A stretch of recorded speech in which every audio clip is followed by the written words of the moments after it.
your Honda dealer. By Massachusetts Tourism for great deals and endless ideas for your next Mass.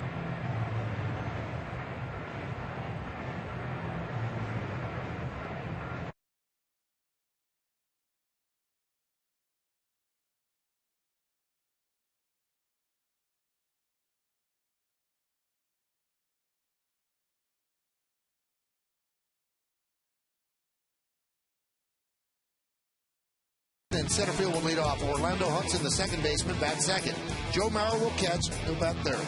Cleaning up and playing first base, Justin Morneau. Michael Kadire in right. Jason Kubel, the DH. In left field, batting seventh, Delman Young. Alexi Casilla, the shortstop, will bat eighth. And batting ninth and playing third base, Nick Punto.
Justin Morneau.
From Morneau, a lot of times outfielders will be fooled by that.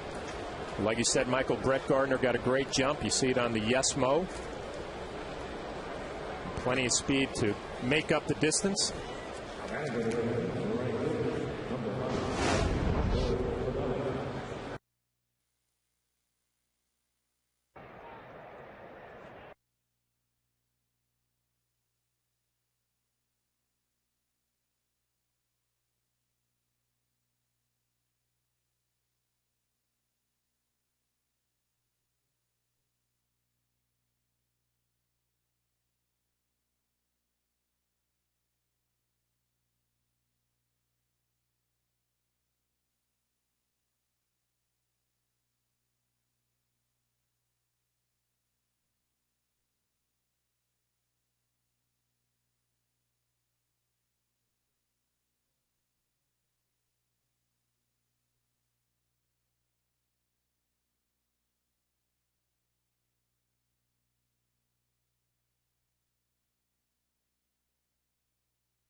Is brought to you by Mercedes. Derek walks slowly back to the dugout.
A lot of pitchers. It's a big pitch. First pitch strikes are key. It puts a little doubt in the hitter's mind on what's coming.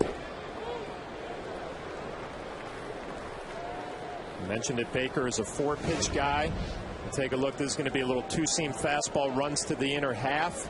Baker does not get the call. And the 1-2. High fly ball, right field. Gardner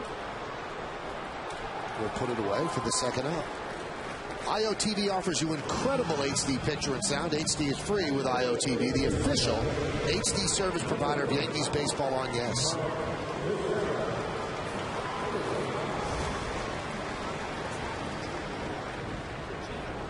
Here's Mark Teixeira.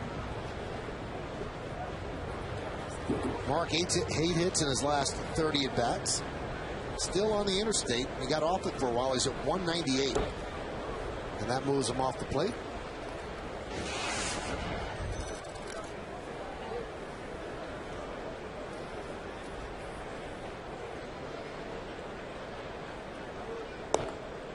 And there's a strike.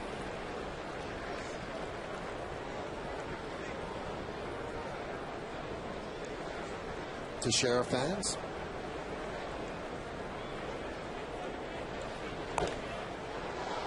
Popped up. Punto, a long run.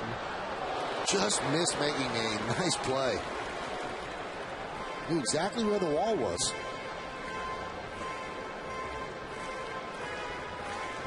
Nick Punto, one of those guys who can play all the infield positions, playing third base this year and covers a lot of ground to make a bid for this pop-up. Runs out of real estate.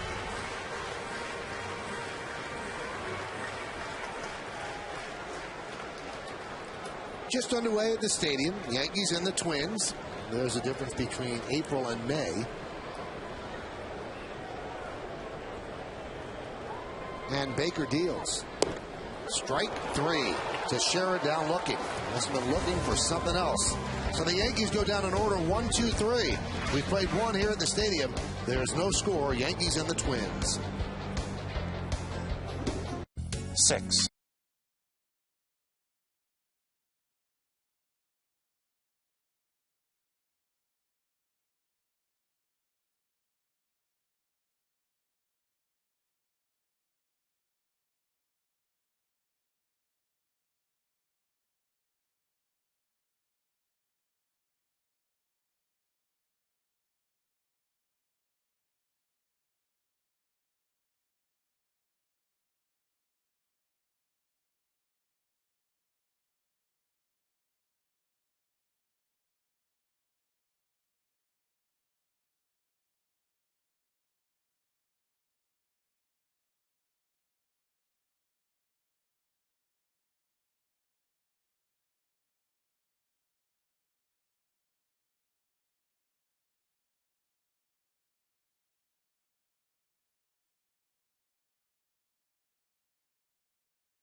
of returning to the postseason. You can text your vote to 58772, and your choices are 1 Angels, 2 Twins, and standard text messaging rates apply. Right now, the Angels are off to a bad start. The Twins are not, leading in the Central.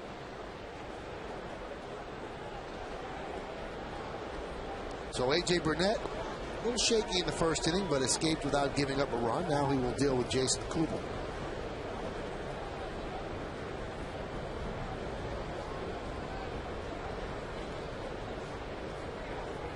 Jim Tomei is on the bench for the Twins, and he's not just a pinch hitter. He does DH, but they don't like to DH him 3 days in a row because at his age, John, they just don't want to risk injury. Well, you got a guy, Kubel, who had a big year last year, a good swing at that fastball. Hit 300 with 28 home runs, 103 RBIs. As you see Jim looking on. But Michael, you mentioned the Twins, 22-12, first place in the Central. They lose their closer in spring training. Everybody has doubts, can they do it again? And here they are. I had a good conversation with Jim Tomei today before the game and asked him how his time with the Twins is going. He could not say enough to see the best records this year. Couldn't say enough about the Twins organization, manager Ron Gardner. And John, the interesting thing about the Twins, it's almost a different vibe because they opened a new ballpark, new revenue streams, and they have a payroll over $100 million now. In fact, the Twins payroll is higher than the Dodgers payroll. So they can spend money on players, and you know they have a really smart, astute baseball organization. So they should do well with the extra cash. Hit sharply and past Teixeira and into right field. Boy, was that a blistering hard shot that Teixeira could not come up with. And Kubel with a single. Well, I mentioned Kubel's numbers from last year. Kind of had a breakout year, and he's gotten off to a slow start this year. But he hits this ball right on the screws, right at Mark Teixeira. Tries to do the Olay with the glove, cannot come up with it. As you see it on the Yes Mo. Now, John, I love Yes Mo. It's an unbelievable thing that we have, but that doesn't do justice to how hard that ball was and how difficult that play was. Here's Delman Young. Pitch outside.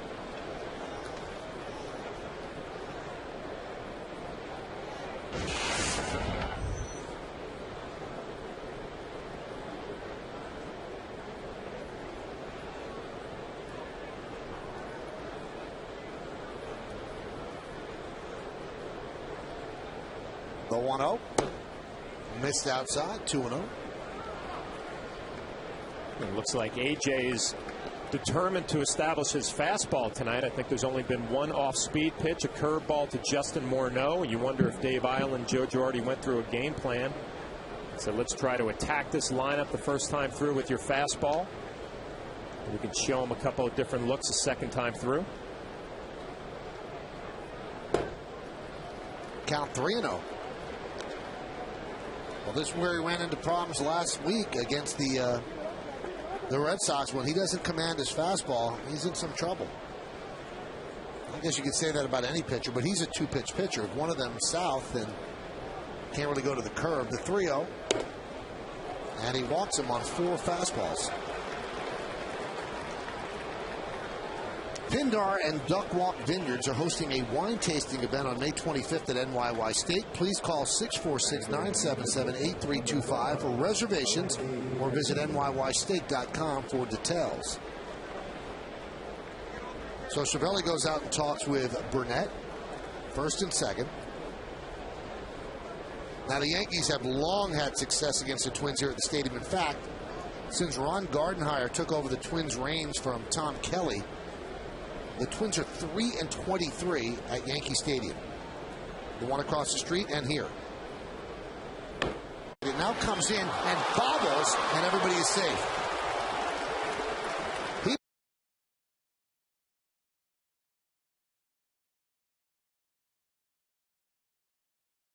On the play. Yeah, this play was strange right from the beginning. You see a little pop-up bunt. Alex retreats to third base and then realizes AJ is not going to make a play, and he tries to barehand it. And you can see he gets a change-up grip, tries to adjust, but loses the handle. The play did not look good right from the beginning. You see Alex retreat back to third base, a little flat-footed. Can't come up with the grip. Base is loaded, nobody out. Well, that should be a sack and an E5. We'll see how they score it. And it is a sacrifice bunt. So Casilla does not get charged with an at-bat, and he reaches on the E5. So now the bases are loaded, and Island goes out to talk with Burnett.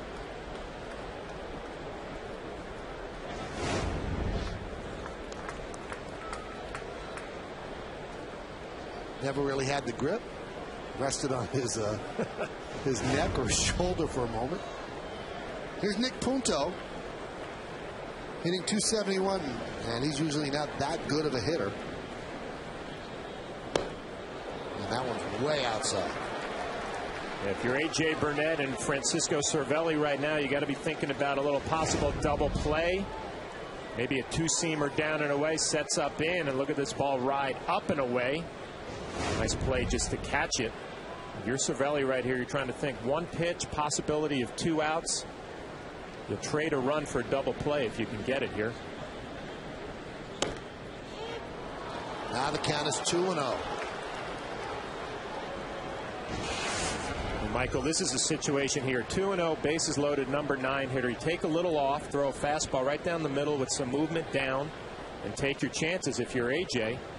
Instead of try to overpower Punto, see if you can get him to be a little more aggressive, a little two-seamer down and away. And he misses outside. Now A.J. Burnett is saying to the home plate umpire, where was that? Alfonso Marquez, he said, was that high? So Marquez is behind the plate. Tim Timmons at first. Tim Cheetah is at second. And Bob Davidson is at third. Now, Marquez was working a game in Anaheim when the Yankees were out there, and he had a tight strike zone that day. Looks like he's following the same trend tonight. And he walks him on 4 pitches to force in a run. Well, the way his command is right now, a small strike zone is not good for A.J. Burnett as Jason Kubel touches up 1-0 Twins. See, Derek Jeter's going to have a little conversation with A.J., try to slow him down a little bit here. And trying to limit the damage. Maybe a little sacrifice fly, possible double play, but Span runs well.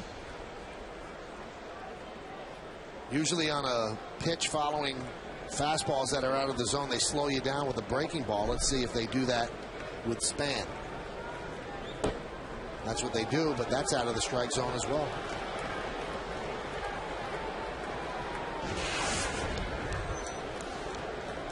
Frustrating for a catcher here if you're Cervelli, trying to get your pitcher back on track, calling some off-speed pitches. You're hoping one pitch is going to turn this ball game around for him. Snap throw to third, and that's a great play by Alex Rodriguez to save a run. On a short hop, that could have gone to left field. Well, great play by Alex Rodriguez, but also Cervelli behind the plate trying to pick up his pitcher here and get him out of some trouble. Again, yes, Mo. And like you said, Michael, a great play just to keep it in front. Situation there, a catcher trying to do a little bit too much for his pitcher, trying to help him out. And a strike. And a somewhat derisive cheer from the crowd here at the stadium. AJ with Marquez behind the plate, 6 starts in his career, 3-3, 3.62.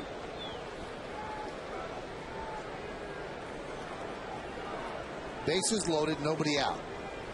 The 2-1. Right back to AJ. He's going to come home and get one. On to first, it's a double play. Just like that, 1, 2,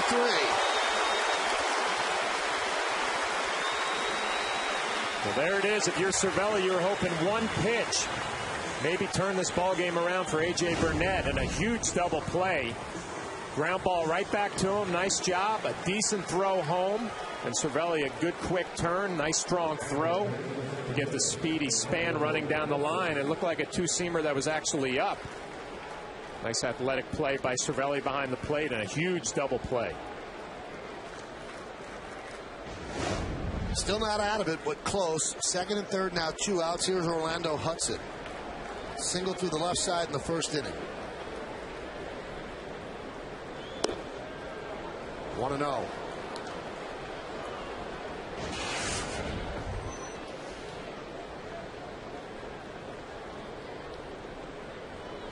Hudson had that base hit his first at bat, hit it the other way. We'll see if AJ and Cervelli try to go with some fastballs inside.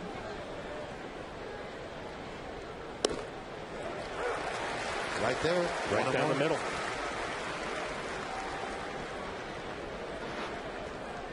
.21 balls, 15 strikes, so not very good. The ratio on the 36 pitches.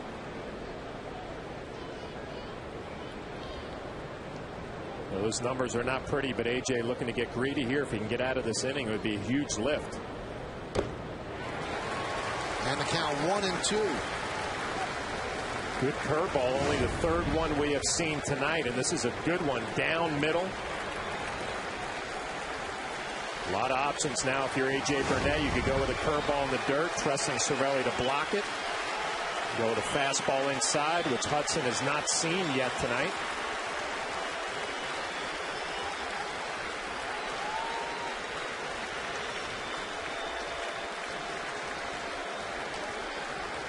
And the 1-2 outside.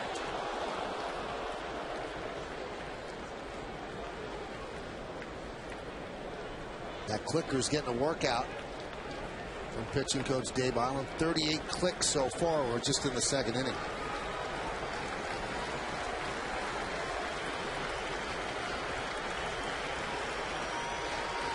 The 2-2. Swung and a miss. He got it. All things considered, A.J. Burnett escapes relatively unscathed. 1 run, 1 hit, 1 error, and the bases are left loaded.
.500th career home run off Stu Miller in a 6-5 win over the Orioles. The Mick. Here is Alex Rodriguez.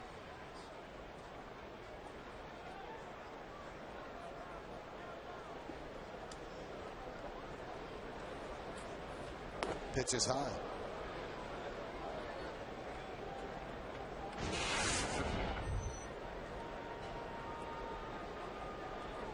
You know, Alex hit a lot of home runs that were big in the postseason last year. He had 6 postseason home runs, 2 in each series. And I asked him which one was the biggest one. And he said, I really think the one against Joe Nathan. And I said, why? He said, because that tied the game. He said, we lose that game. He said, all of a sudden it's 1-1. And we're going back to the Metrodome, which is a really tough place to play. You don't know if you're ever going to get back to Yankee Stadium. I said, even bigger than the one in the World Series. I just felt that the one against Nathan was bigger. That was in Game 2. And it tied the game, and that's the home run that set up Teixeira's home run in extra innings. And it's just a fastball out over the plate, and right when Alex Rodriguez hit it, he knew it. A huge home run to tie up that ball game. The Yankees obviously went on to win that game in that series. Popped up. Out of play. And Alex looking to get on track this year. And if you look at that swing from last postseason, everything was really simple. Kind of spread out his stance a little bit and eliminated some of the leg kick. This is his last swing. And watch his front leg, how big that leg kick is. Alex is trying to shorten that up a little bit to get where he was last year. Use his hands a little bit more. And having a tough time taking it from batting practice into a game. The 1-2. High fly ball, right field. Gardner. 1 out. You see a look of frustration on Alex Rodriguez. Had a pitch to hit there, just working underneath. Looks like he's a little late with the timing of that leg kick. Kevin Long has been working with Alex in the cage during batting practice, but like I said, having a tough time bringing it to a ball game. See on the yes-mo, the last swing, a big leg kick, a good pitch to hit, a good swing, but just a little late and underneath.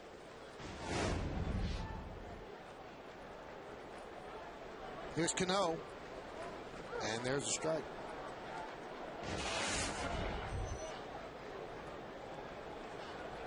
Robbie on the road trip, 5 for 24, his average at .333.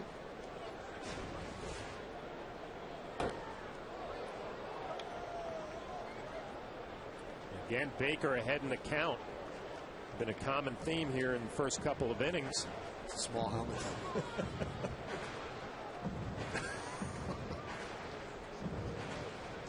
And you know what? He's pulling it off because of the look. He's not laughing. It's there. It's perched on his head. Rakish tilt to it. I like it. Now it's gone. That's not gone. He could be a member of the Tigers. I was going to say, the Mohawk was popular in Detroit. That is a different looking Mohawk. Now, if you were on a team where they just came in, because, I mean, you're very aware and tuned with your looks. You know you're a good-looking guy, the way you groom yourself. And they said, okay, guys, we're going to do something fun right now. We're going to cut our hairs into a Mohawk. What would you do? I would say, have a great time, everybody. Trying to keep my hair.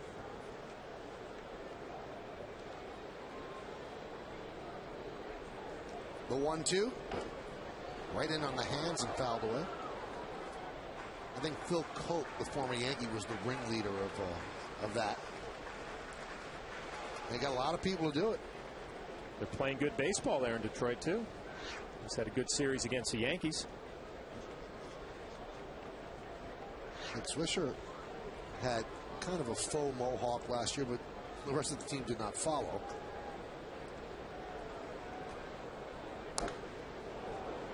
One guy did not go with that was Miguel Cabrera. Leading the league in hitting, he's not going to cut his hair. Not going to change a thing. I'm trying to picture you with a Mohawk.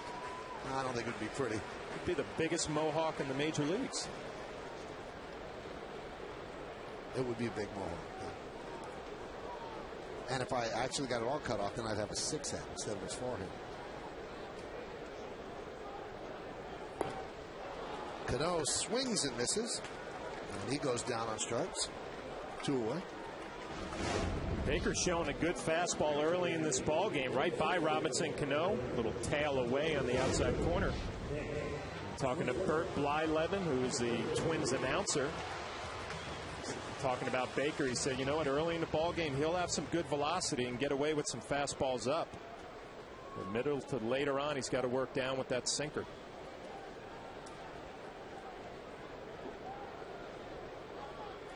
There's Bert Blyleven.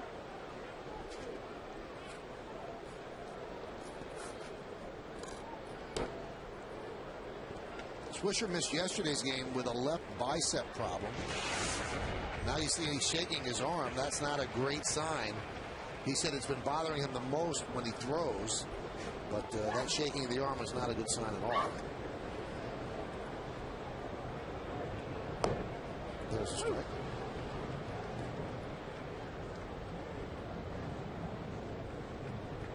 I'm a little surprised. It's his left arm, but swinging left-handed is when he says that it hurts. And also when he throws, like you said, Michael, I'm a little surprised. Usually it's that front arm that really does a lot of the work, and the back arm just kind of follows.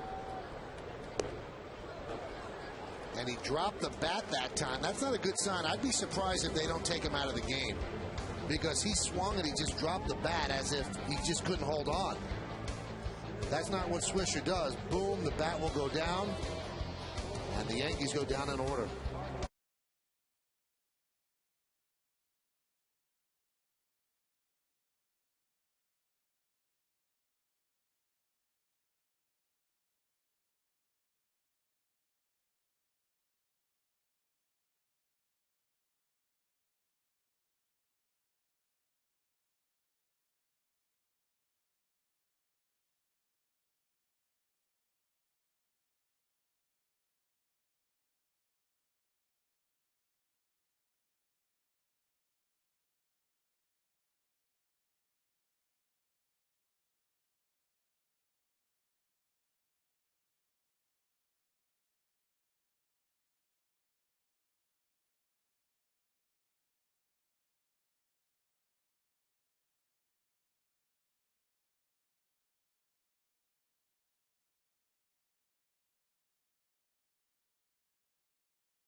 See Nick Swisher still shaking that left arm. Let's take a look at that swing, John. It looked like he knew it was going to hurt. You could see the wince. It's not a good sign for the Yankees. And then Joe Girardi met with him near first base. Looked like he was going to take him out, but Swisher talked himself in, so he's still in right field.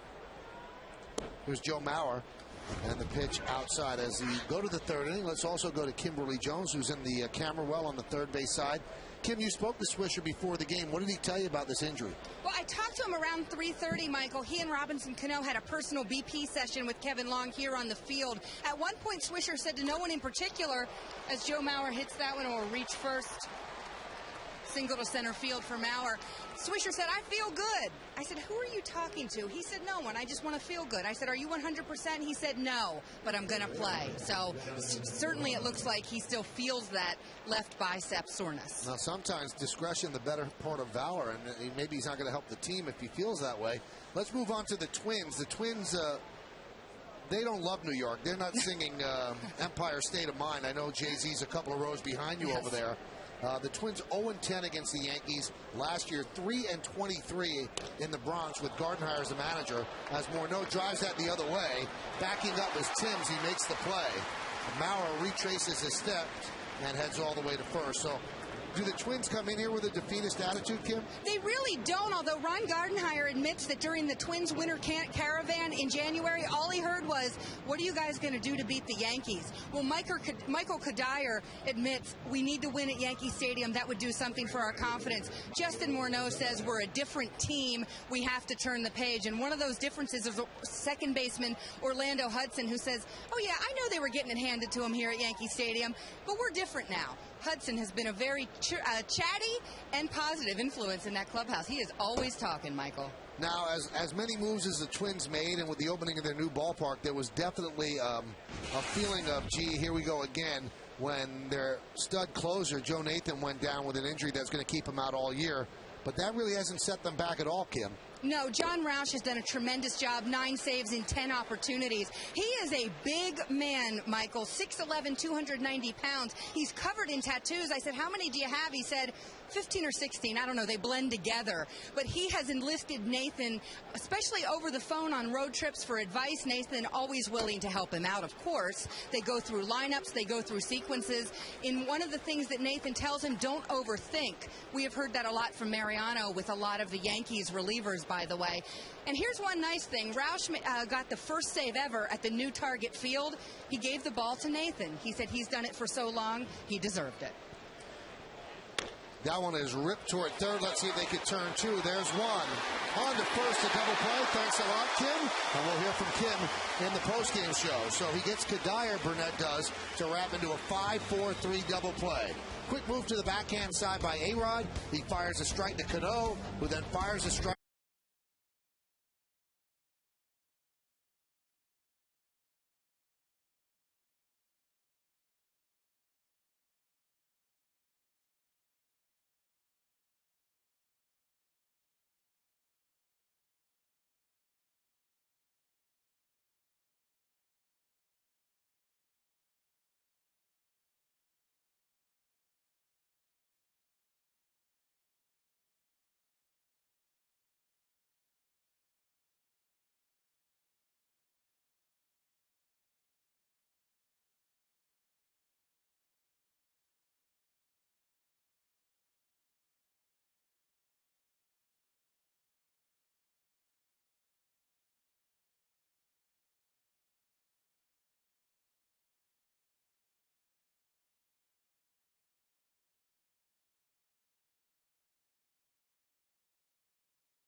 George Steinbrenner's owner's box on the third base side of Yankee Stadium. 85 years old. And he said when he was 80, John, he was going to start counting backwards. So he's 75, really. There's Yo.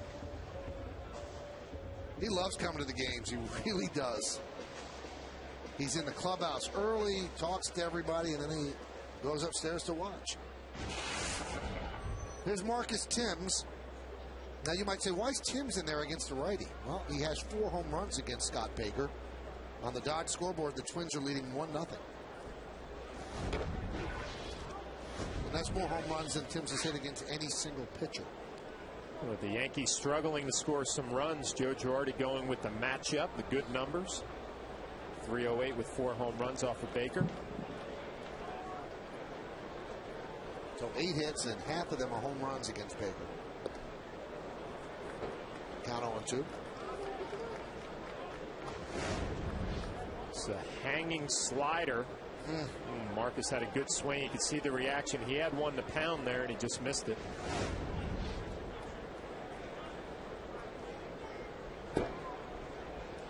Timms 3 hits and 14 at bats against righties this year. That's 214 against lefties. 11 for 27.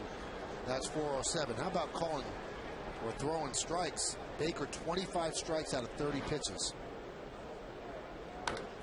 Hot shot, base hit. So Timms the first Yankee base runner. Well, a lot of times they say in a major league at bat, you'll have one pitch to hit. Marcus Timms had one, he fouled it off, and he got another one and drilled it to left field. There's our executive producer, John Filippelli, and his family. 2 sons, John Ed and Pierce, and his wife Jenna. John Ed in the Fordham jersey is going to graduate next week from Fordham. Must be a very intelligent young man. I mean, related to Flip or going to Fordham? Graduating from Fordham. Fine academic institution. Here's Miranda.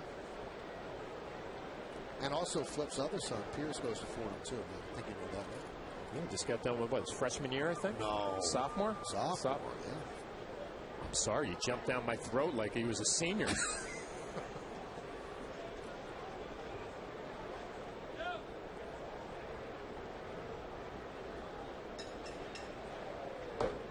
Foul back by Miranda. Miranda's going to get some at-bats, especially against righties and designated hitters at-bats. So he's 0 for 3, but Joe Girardi was actually impressed with his at-bats yesterday off of Justin Verlander, who had an outstanding game. Joe actually said, you know, whenever we've seen this kid, whether it's spring training or September last year, he always hits. We're going to give him a chance to do that here at the big league level.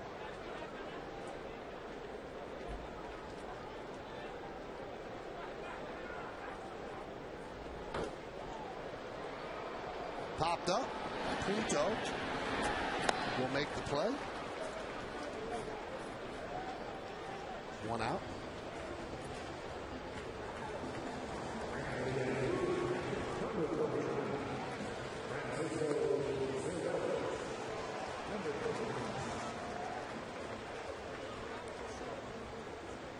Here's Cervelli.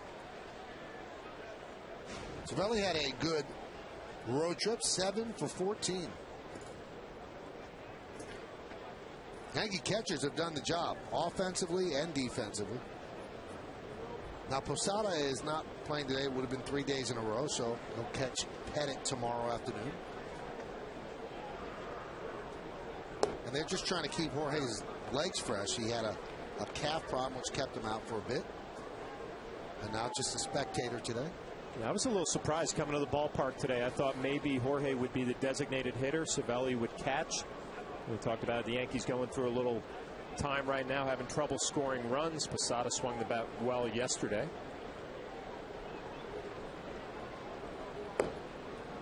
Good pitch. Breaking ball whispering across the outside corner. Jorge 2 for 4 yesterday with a double. Take a look at this slider down and away. Perfect location. Cervelli couldn't do a whole lot with that. Baker has a lot of weapons. A little two-seamer, a little cutter, slider, curveball. Haven't seen the change yet. He has that.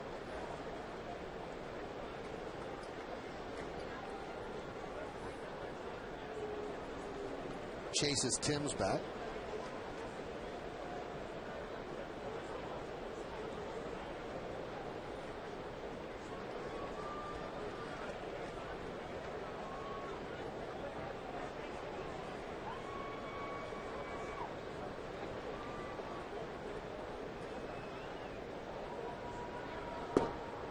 Missed outside.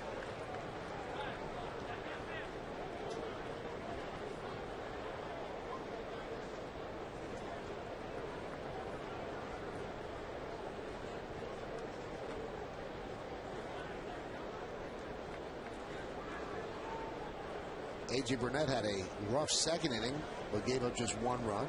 Yankees are hoping that he settled down. He's hoping that as well.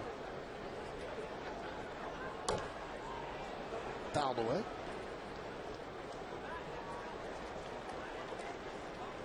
Today in New York definitely had a summer feel.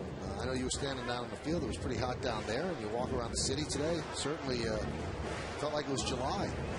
Yep. A lot of the players and coaches were talking about, especially coming from Detroit. You were there. It was cool in Detroit, right? Mm-hmm. Very cool.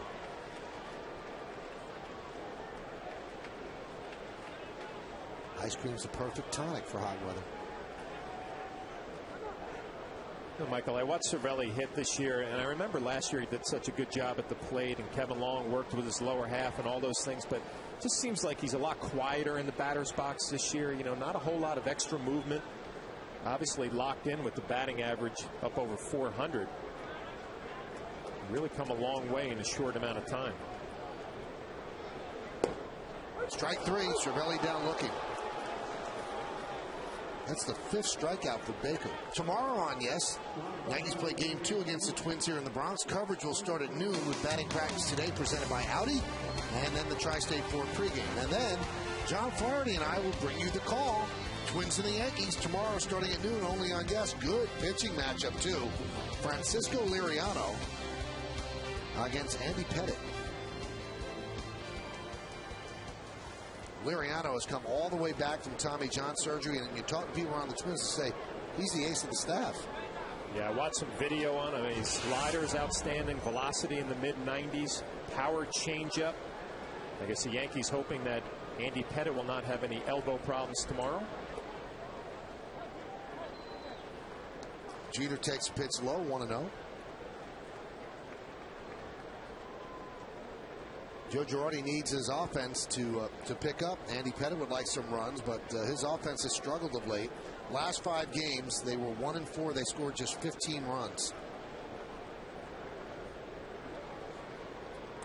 The 1-0. Right back to Baker.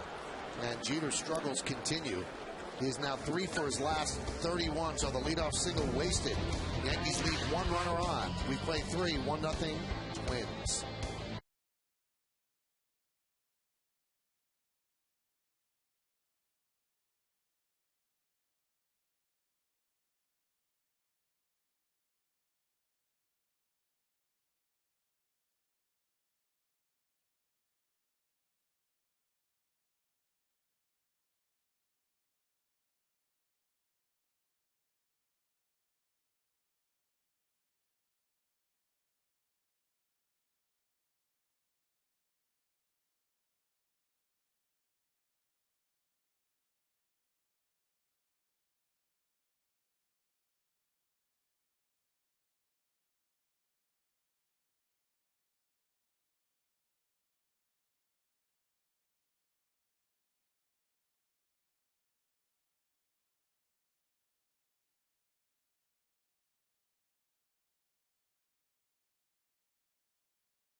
And is he as good as Joe Mauer? Probably not. Probably not. Yeah, I was going to say it's tough. Gold Glover, batting champion. Well, this is not a good sign. Nick Swisher leaves the game. Randy Wynn takes over in right.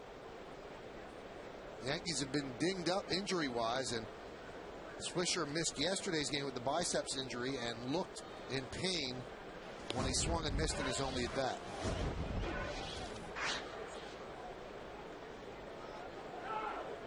Curtis Granderson still weeks away with the groin injury that he's had. They're hoping to get him back maybe at the end of this month. Hot shot, past the diving Teixeira and into right field. So Kubel with a leadoff single. Kubel now 2 for 2. Came into this game, kind of got off to a slow start this year. He's had 2 good swings tonight. This to the right of Mark Teixeira. The first base hit was to his left. Michael, you mentioned the injuries for the Yankees and Swisher leaving this ball game. I mean, that's all. It's all part of the deal. Nobody's going to feel sorry for you. You got to find a way to get through this rough time. Get some contributions from some bench players. There's a strike to Delman Young. Again, this was Nick Swisher striking out. You could see that he's in obvious pain. You could tell right from the first swing of that at bat that bicep was giving him some trouble. He went out and played some defense, but eventually came out of this ball game.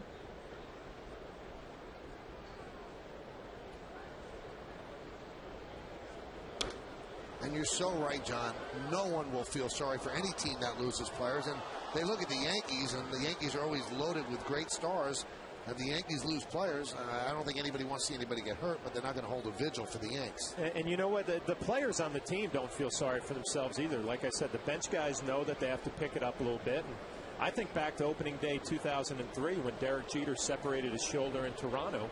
I remember the reaction of the team that day was basically, didn't miss a beat. Obviously, you're missing your captain, you're missing your starting shortstop, but everybody else found a way to pick it up. Got off to a good start, and eventually Derek came back. But when you have an infield like the Yankees have here, Alex Rodriguez, Derek Jeter, Robinson Cano, Mark Teixeira, Jorge Posada behind the plate, Cervelli catching tonight. I mean, you have plenty of offense, plenty of stars to get it done. But it is a little different, John, when the order is shorter. Because Yankees have always taken pride in a circular lineup. But all of a sudden, there's dead spots there for a pitcher to aim for. You're right, but the problem is it's not the guys at the end of the lineup. I mean, they're going to be your situational hitters, Randy Winn, Marcus Timms, Miranda. It's the guys in the middle that have to get it done. Mark Teixeira, Alex Rodriguez. This is their time where they got to pick it up a little bit. Fouled off. When you're a middle of the lineup guy like Alex Rodriguez and Mark Teixeira, you hope that when you're going cold, everybody else will pick you up. Well, that was the case early on. Now the rest of the lineup has gone cold, and you're going to feel some responsibility to get the job done.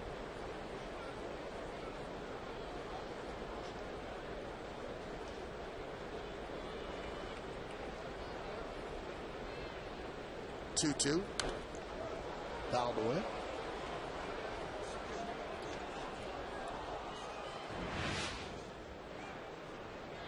This is a swing that Swisher had in Detroit. And you can see he's touching his bicep there just a little bit.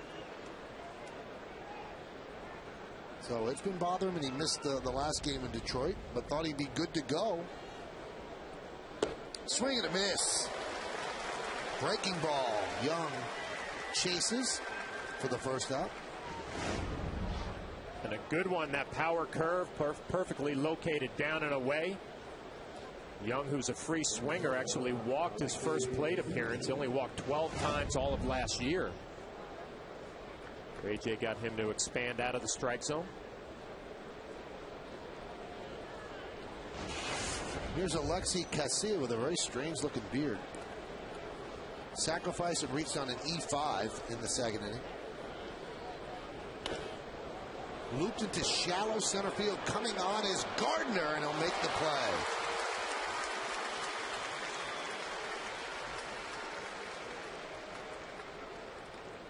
Such a luxury if you're Brett Gardner. You know you don't have to get great jumps because you have outstanding speed. You can outrun some of your mistakes. That's an easy play for a speedy center fielder.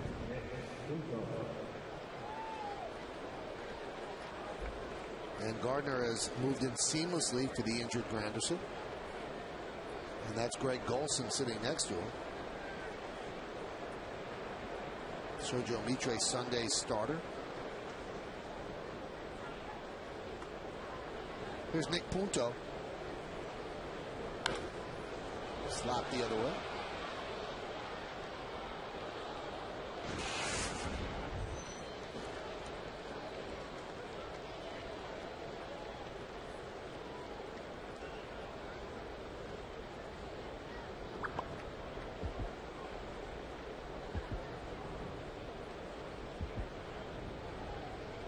The 0-1.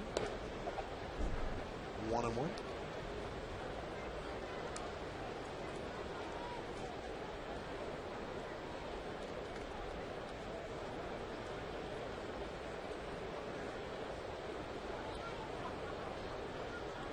One nothing Twins over the Yankees, top of the fourth inning, beginning of a 7-game homestand for the Yankees.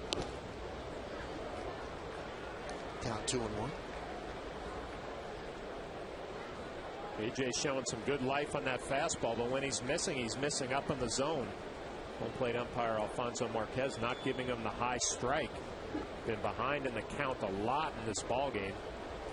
Things really could be a lot worse if you're AJ Burnett.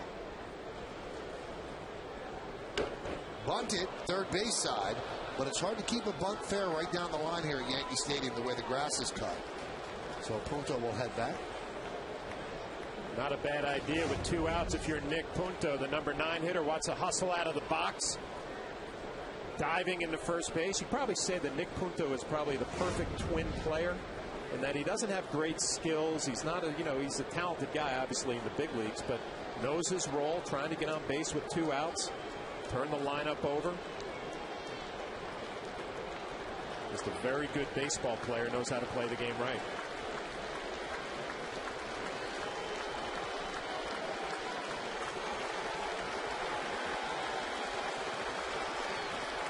Swing and a miss. Got him on a breaking ball. So the leadoff single wasted. No runs a hit and one man left. We go to the bottom of the fourth. Yankees trail 1-0.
Second overall. The answer is Mark Pryor. Not too bad if he didn't get hurt. He's out of baseball now, isn't he? I think he is. Isn't it funny, too, because coming out, they said he had perfect mechanics, you know, everything you would look for if you were a scout evaluating a pitcher. Couldn't stay away from the arm injuries. Pitch to Brett Gardner is a strike. Gardner, Teixeira, and Alex Rodriguez.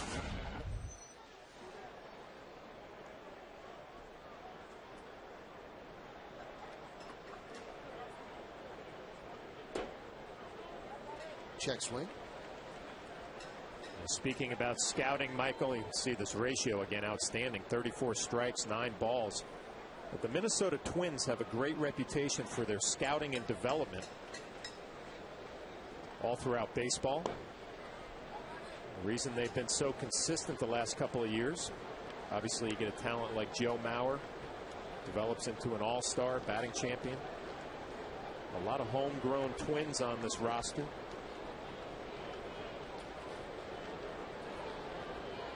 Now the difference with the Twins now with their new ballpark with the increased revenue, they used to develop these players and then they'd lose them when they became free agents. That's what happened with Torrey Hunter. And obviously they're able to keep Joe Mauer. They signed Justin Morneau. So a lot of people are staying with the Twins rather than moving on after 6 years.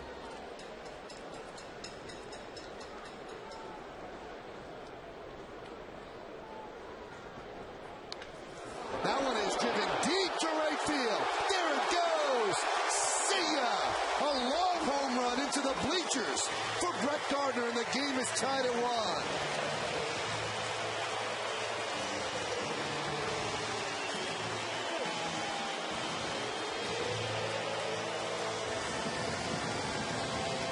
Brett Gardner has done it all at the beginning of this season. A high batting average, stealing bases, playing good defense.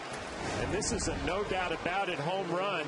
Looks like a little two-seamer middle of the plate. And look at Brett Gardner break it down early. He knew it was a home run, his second of the year. It's your Coors Light cold blast. And that one is ripped and foul. Second home run for Gardner. Take a look at the distance and look at Kadire in right field. Kind of gives a courtesy turn, but this is a long home run for Brett Gardner. Gets his legs into it and drives that home run, second of the year. Brett Gardner keeps playing like this, John, you know, his manager is the American League manager in the All-Star game. I know it's early, but if he puts these numbers up, could be a special half year for him. 1-1. 2-1. Remember, we were in spring training and we were talking about Brett Gardner. You know, would he be able to play every day? Would he play against lefties? Well, there's no doubt about it now with Granderson on the disabled list. He's been hitting lefties well. He's entrenched in center field. Now hitting in the number 2 spot in the lineup. And that's a base hit, a broken bat base hit off the bat of Mark Teixeira. So the Yankee bats coming alive here in the 4th inning. Let's look at the upcoming schedule brought to you by Acela Express. Enjoy the journey. 2 more games against the Twins, Saturday and Sunday afternoon. And then the Red Sox come in for 2 night games. Then Tampa Bay comes in for 2 night games. And the Yankees cross the RFK Bridge. And they play 3 games at Citi Field against the Mets. This homestand, the Yankees are playing opponents that have a combined .640 winning percentage. Here's Alex Rodriguez.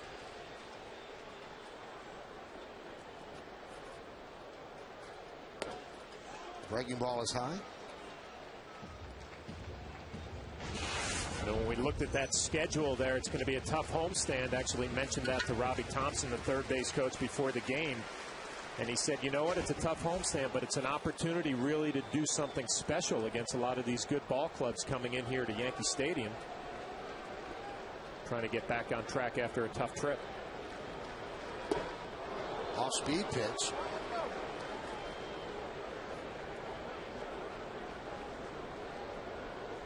Hit that off-speed swing, but I just look at it. That was a fastball. Yeah, it looked like it had a little movement on it, too, down and in.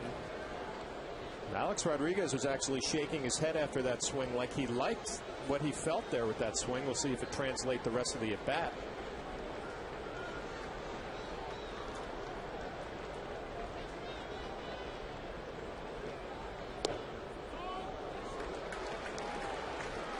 Good take there on a fastball inside, and this is the swing, the pitch before. He swings through it. You see he reacts, shaking his head a little bit like, you know what, I felt pretty good about that pass.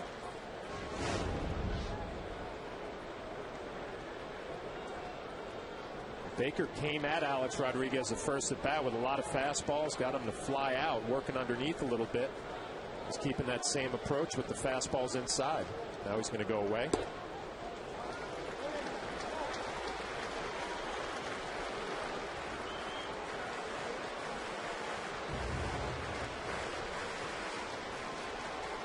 Ron Gardner, manager, looking on. First time Scott Baker's really been behind in the count. Alex Rodriguez in the driver's seat here. 3-1 count. Probably going to get a good fastball to hit. For Alex, shorten that stride up a little bit. Make sure you get your foot down. Ready to have a good swing. Good pitch, a little cut fastball and a 3-1 count. Alex had seen fastballs inside, and watch this, a little cutter, middle of the plate. Swings right over the top. Good pitch. Alex, just 3 home runs, very low total for this time of the year for him. And the count 3-2 now, with Teixeira on first. Breaking ball misses inside, and A-Rod works a walk.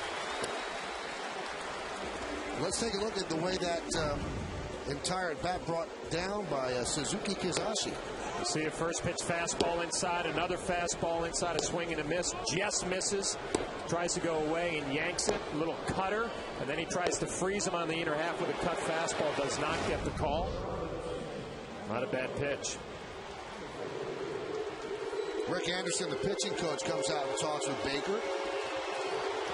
This copyrighted telecast presented by authority of the New York Yankees and may not be reproduced or retransmitted in any form. And the accounts and descriptions of this game may not be disseminated without the express written consent of the New York Yankees.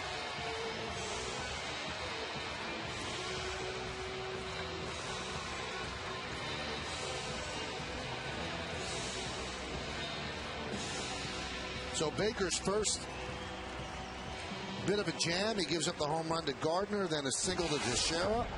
Walks A-Rod, and here is Robinson Cano. Teixeira's at second, A-Rod's at first.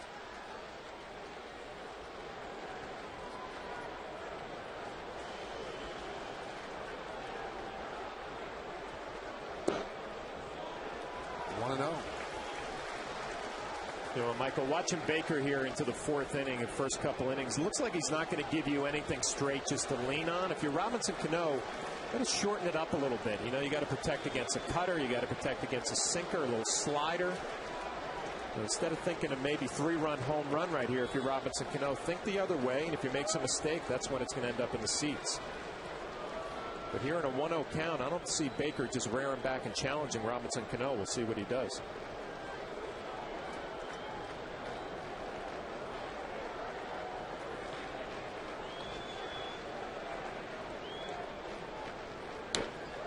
Driven down the right field line. Fair ball, it's trouble. It is a fair ball. Bounces into the seats. It's a ground rule double. Teixeira will score. A-Rod stops at third. An RBI double for Cano, and the Yankees take a 2-1 lead. A little smile for Robinson Cano. He knows that he did not hit this ball all that well. It jammed him a little bit, but he was able to keep it fair. Then it bounces into the seats. Sign of a good hitter when you can get a pitch in off the plate and keep your hands inside, keep it fair. Picks up a ground rule double, an RBI. A lot of reasons to smile. 23rd ribby for Cano. Still nobody out. Here's Randy Wynn, his first at bat, and the spot vacated by Nick Swisher.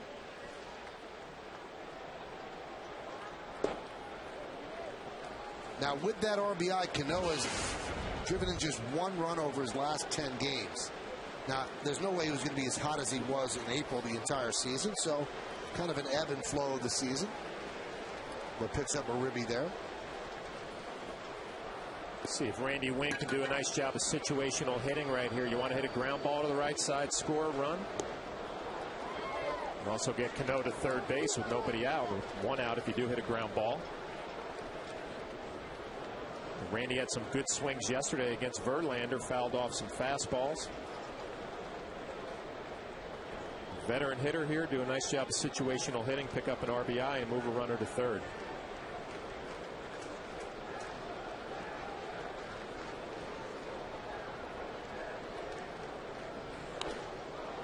Serve the other way.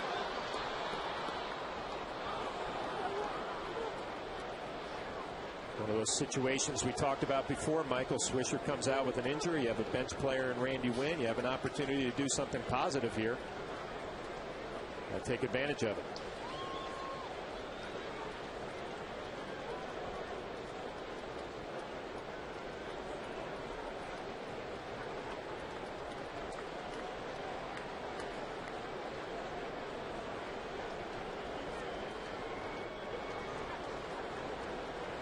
One-two count. Mauer going through the signs. Swing and a miss. Baker strikes out Randy Wynn. It's a disappointing at bat for Randy Wynn. Got behind in the count. He gets a fastball pretty much middle of the plate. Just a little bit late. Randy knows he let an opportunity get away from him.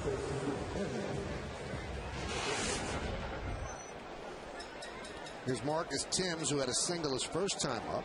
I told you earlier he has 4 home runs in his career against Scott Baker. And that's why he has the rare start against the righty.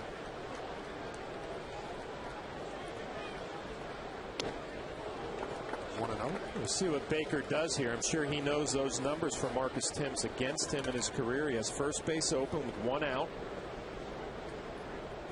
Baker is such a strike-throwing machine. You wonder if he'll take an opportunity here to be careful with Marcus Timms, or if he's going to come right at him. He's been challenging hitters all night.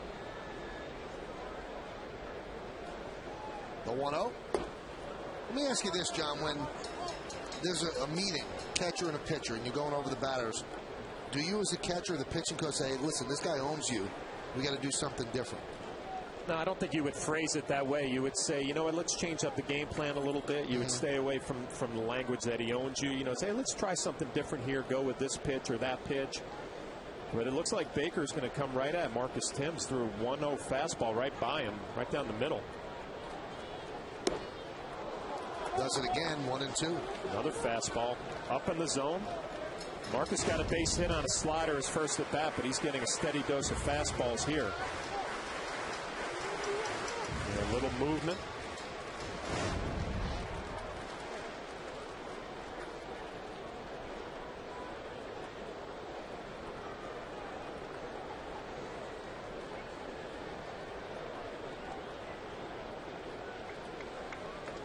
Baker sets 1-2. 3 straight fastballs, count 2-2. Yeah, this is where you start second-guessing yourself. You're a pitcher and a catcher. I've thrown a bunch of fastballs. Maybe he's going to be looking for it now. Should I throw an off-speed pitch? Marcus has not shown that he can hit the fastball. He probably should stay with it. We'll see what Baker does.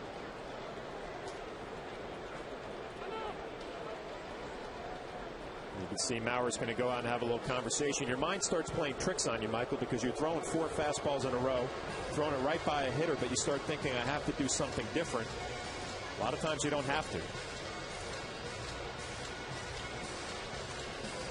But if you go 5 in a row and he hits the 5th one, then you beat yourself up. Why didn't I go with an off-speed pitch? Why the game gets frustrating sometimes and fascinating at the same time. So many mind games going on. You can outthink yourself.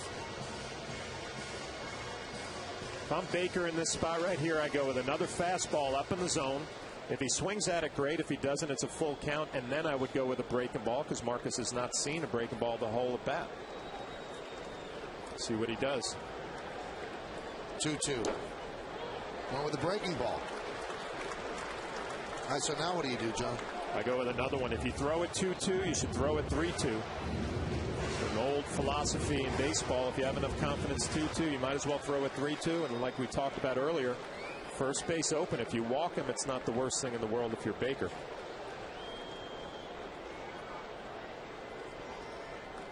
Three-two. And he goes with the breaking ball.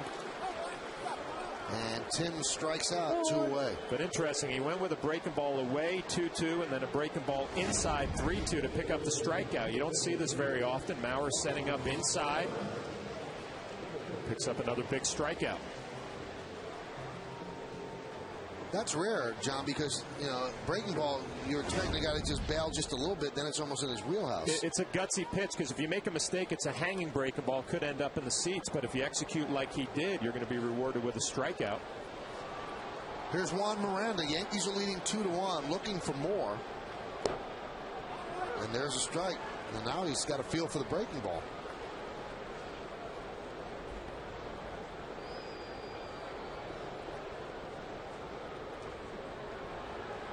Each team with 4 hits.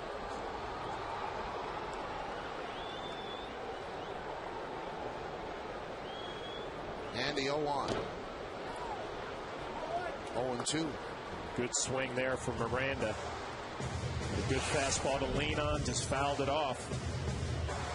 Going to pick up his first base hit of the year. It'd be a big one, a 2-out, couple RBIs out there for him.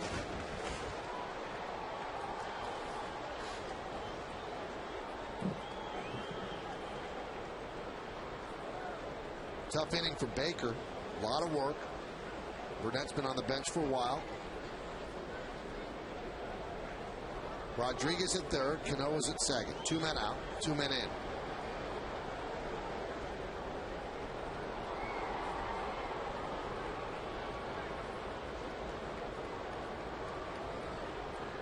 The 0-2. He swings and misses on a fastball. That's impressive. Baker strikes out the side. But the Yankees do take the lead. It started with a home run at the bat of Gardner into the bleachers and right. Yankees got another run after that, but they strand 2. They lead 2-1 after 4.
East and how it breaks down. The Rays off to a great start. Best record in baseball. Yankees 2 behind.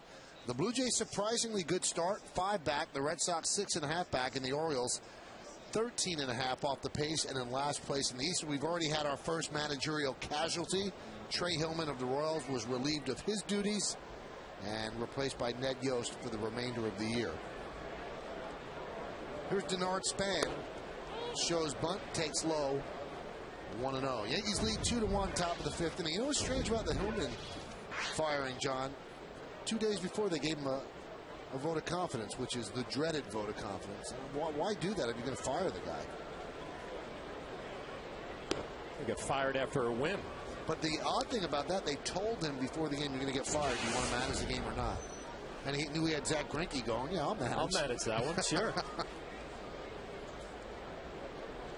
Told Joe Girardi that. We're actually on the tarmac coming back from Detroit. And he was shocked because he said, you know what, Trey Hillman's a really good baseball guy. He said, that's kind of surprising.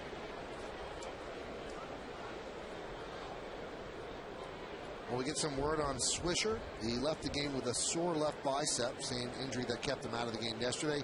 And he's been taken to New York Presbyterian Hospital for a precautionary MRI.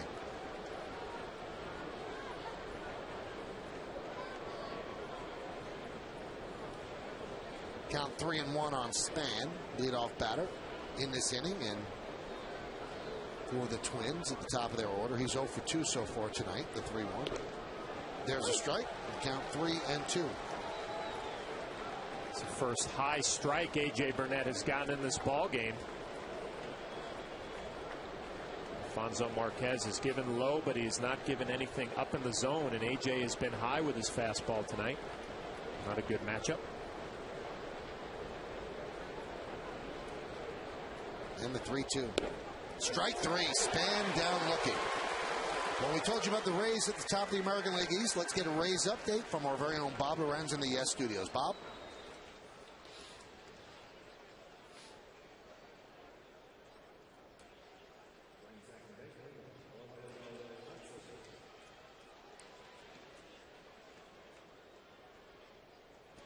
Thank you, Bob. Yankees are leading 2-1 here in the top of the 5th. Here's Orlando Hudson. Rounds that one and knocked down by Teixeira, and he'll touch the bag for the second out.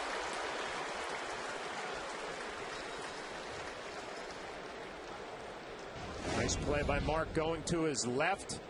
Sees playing in, respecting the possibility of a bunt, knocks it down. Obviously going to have plenty of time just to touch first base after he does that.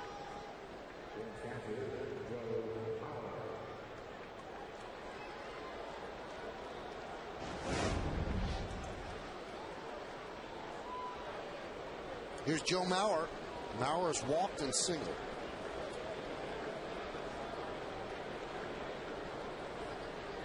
Mauer was going to be one of the most coveted free agents of all time. If he had played out the season and hit the market, there were those that said that he might be able to command $30 million a year with what he can do as a catcher. But the Twins locked him up. 10-year deal. So he will not hit the market.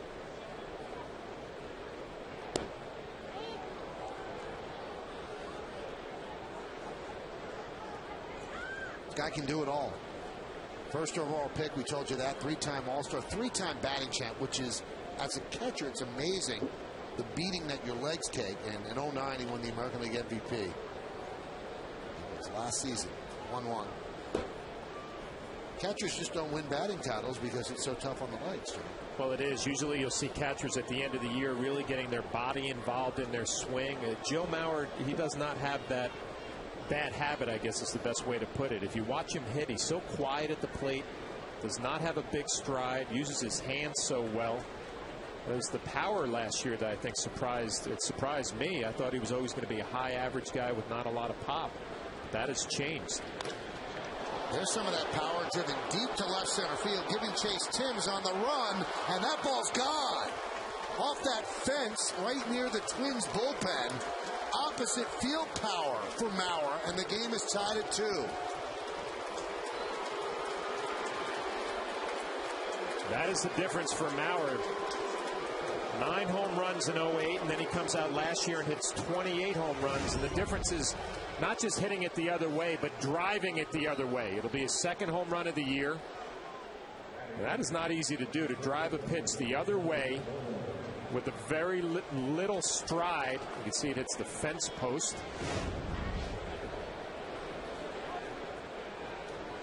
That's some shot. Here's Morneau. When you watch a swing, Michael, it's like he's just going to go the other way. Nice and easy, short stride, gets great extension, good backspin. That'll give you some extra carry. Tie ball game. Mauer is just one of those guys that is a great athlete, and he could have played football in any college, and this is the IOTV HD Super Shot. Take a look at that swing. What I like about it is the stride is so short, but look at that extension. Bat right back to the pitcher.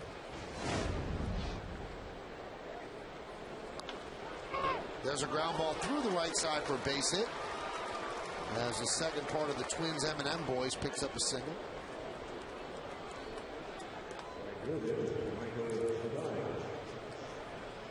Now, last May, those two seemed like the Yankees could never get him out, although the Yankees won those games in walk-off fashion.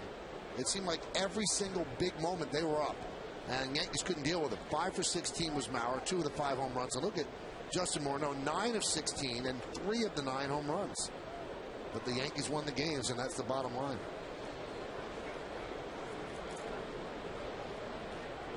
Well, A.J. Burnett was hoping to have a quick inning, had 2 quick outs. And the home run to Mauer, a base hit to Morneau, and now he's got Cuddyer up there, and the pitch count is increasing. 76 here with 2 outs in the 5th. In that series last year, which was also right around this time in May, Mauer and Morneau were only retired back-to-back once. That one is lofted into center field. Gardner on the run. He'll make the play for the final out of the inning. But the Twins tie the score. 1 run on 2 hits. They leave 1. The 1 run came on that 1 swing. Right off that fence pole. It is a home run. And it's a 2-2 game as we're halfway through.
To text ball. Once again, the question: which of the Yankees' 2009 American League playoff opponents has the better chance of returning to the postseason? You've been voting at 58772. Here's how you voted: a landslide, the Twins over the Angels, 76 to 24%. 2-2 game. Here's Francisco Cervelli. Yankees kicking themselves for missing an opportunity to put up some more runs in the 4th inning. They had 2nd and 3rd, nobody out. And then Baker rebounds to strike out Wynn, Timms, and Miranda. They didn't get a ground ball or a fly ball to get in a run. Cervelli fouls it off. Through the first 3 innings, Baker had thrown 41 pitches. In that 4th inning, which was started with the Gardner home run, he threw 30 pitches.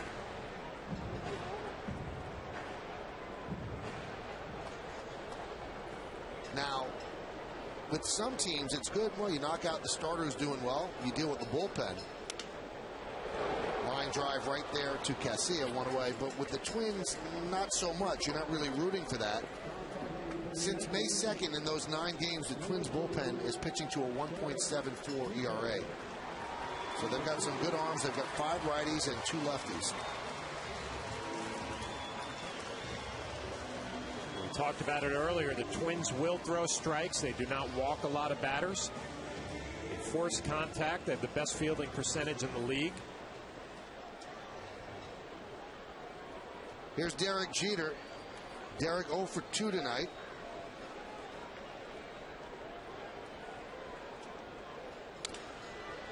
And there's a ground ball to short. Casilla. And there's 2 away. Now, Baker has 8 strikeouts, and John's going to walk you through all of them. We'll take a look at his 8 strikeouts. A good cutter down, another backdoor cutter to Mark Teixeira. A fastball running away. Fastball right down the middle by Robinson Cano. Backdoor sinker, another fastball, and a little cutter on the inner half. Fastball up and into Miranda. Those are your 8 strikeouts. What you see from those replays, a lot of pitches on the inner half, the outer half. If you're a Yankee batter tonight, you cannot sit on one side of the plate. Baker doing a good job showing both sides. Here's Brett Gardner. Gardner, with that home run, has now reached base safely in 16 straight games via hit or walk.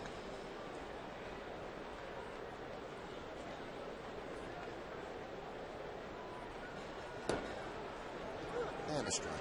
Watching Brett Gardner around the batting cage today, you could tell his confidence level is at an all-time high. Knows he's going to be playing every day. You don't even have to look at the lineup card. Kevin Long has gotten him off to a good start. It'll be a good feeling for a young player. That one is looped into left field. It's going to dunk in for a base hit. Delman Young gets it in, so Gardner is 2 for 3.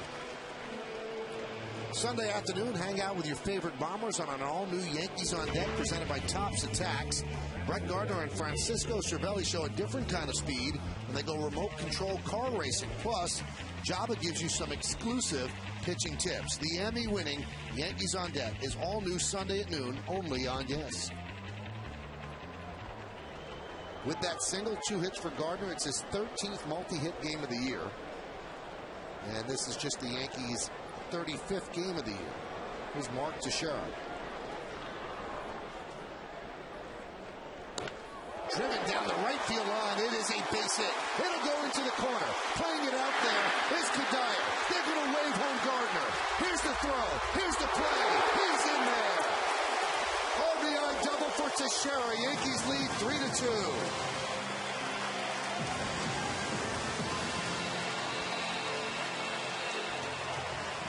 Well, nice job by Brett Gardner keeping the inning going with a base hit, and Mark Teixeira drills a shot down the right field line. Fun to watch Brett Gardner running the bases. Kadire does a good job getting it into Hudson. Hudson doesn't have a whole lot on the throw. You can see it short hops Maurer, and Brett Gardner's going to score easily. You see it again on the yes mo. Going to touch home plate with his left hand.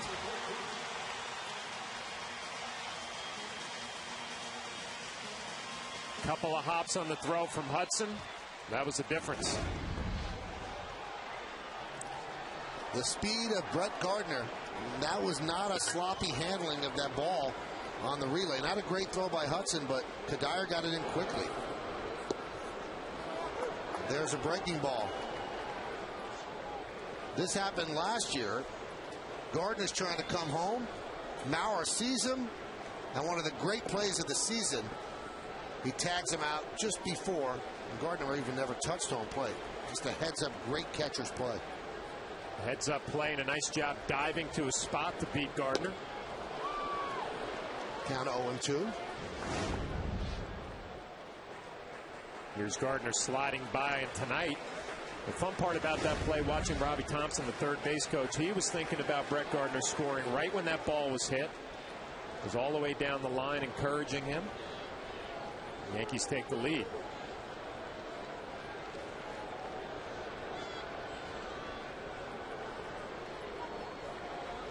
The 0-2.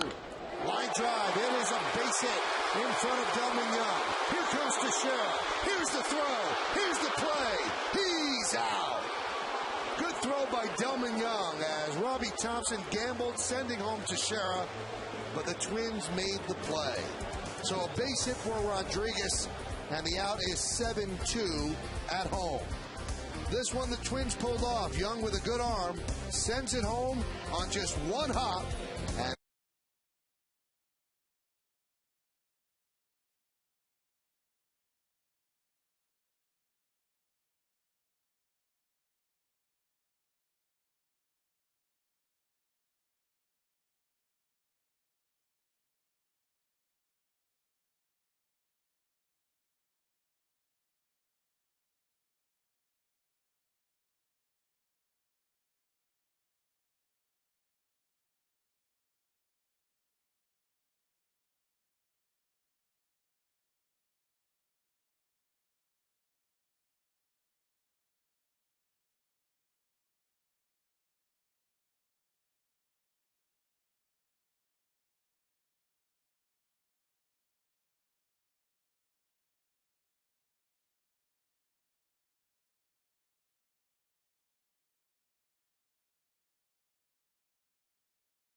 And Mark Teixeira gunned down by Delman Young.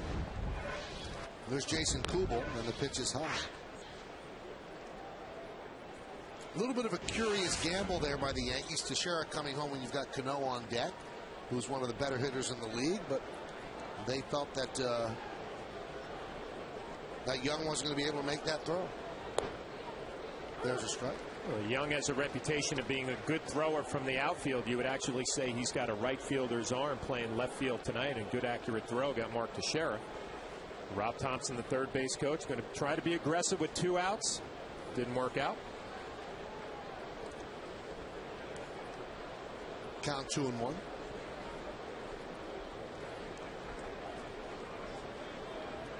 Give A.J. Burnett a little bit of credit here. He's in the 6th inning. The way this ball game started, big trouble in the 2nd inning, but a big double play to work out of some trouble. But he has not been sharp tonight. Grabbed there by Teixeira. He's going to flip to Burnett, and there's one away. And A.J. has not been sharp tonight, has not located his fastball well, but here he is with 1 out in the 6th inning, getting a little help from Mark Teixeira. Kubel's hit the ball to the right side 3 times tonight. Mark going to his right, a little flip to A.J. covering first base.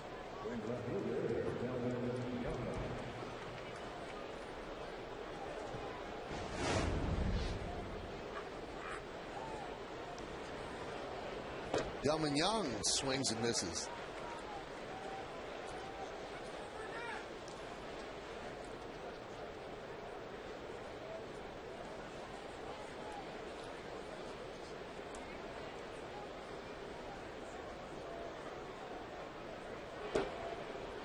Count 1-1.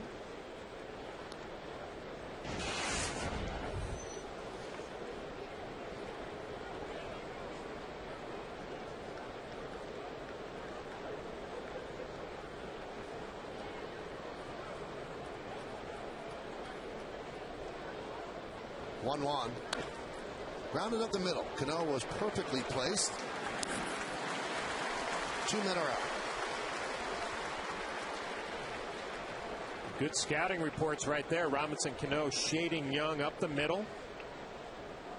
Routine play for Robinson. Good scouting report by the coaching staff. You can see he's shading him right up the middle. Delman Young does the right thing, hits it right where Robinson Cano is. So nice job by the scouting department and the coaches. Here's Alexi Casilla. He skips rope.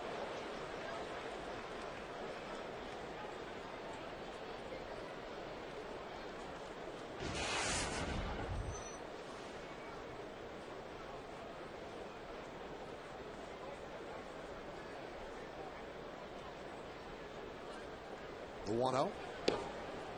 2-0. You can see fastball command has not been great tonight for A.J. Burnett. Missed badly in off the plate first pitch, missed badly up and away second pitch. Still, he's finding a way to get it done in this ball game. Only 2 runs here with 2 outs in the 6th. Just missed. You could see when they were upset with Marquez. That was not that far outside. Usually you get that from umpires, but he's being consistent. But you know what, Michael? He missed so bad with the first and second pitch that you really can't complain when you don't get a borderline strike. And he walks Alexi Casilla on 4 pitches. Again, the high strike. Marquez has shown he's not going to call it. And it's definitely high. But we've seen a couple of close ones up in the zone, and A.J. has not gotten the benefit of the call. It's a disappointing 4-pitch walk to the number 8 hitter. And you get 2 quick outs. He has 4-pitch walks tonight. Casilla obviously is a threat to steal.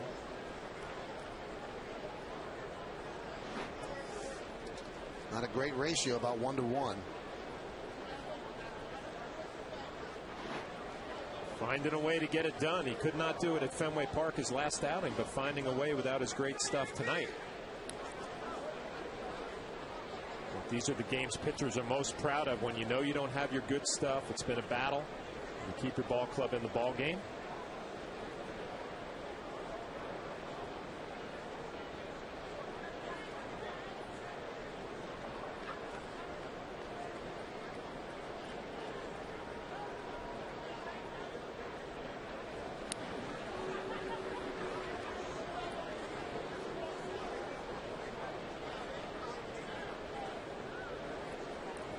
Have you ever seen a more perfectly manicured beard, John?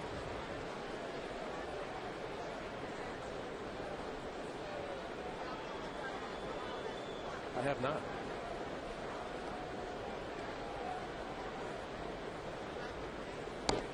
Snap to first. I love Cervelli's attitude behind the plate. We saw him earlier in the ball game try to pick a runner off of third. You can see at first base, snap throw behind him. Cervelli proud of his throwing arm behind the plate, not afraid to show it off on the Yes-Mo.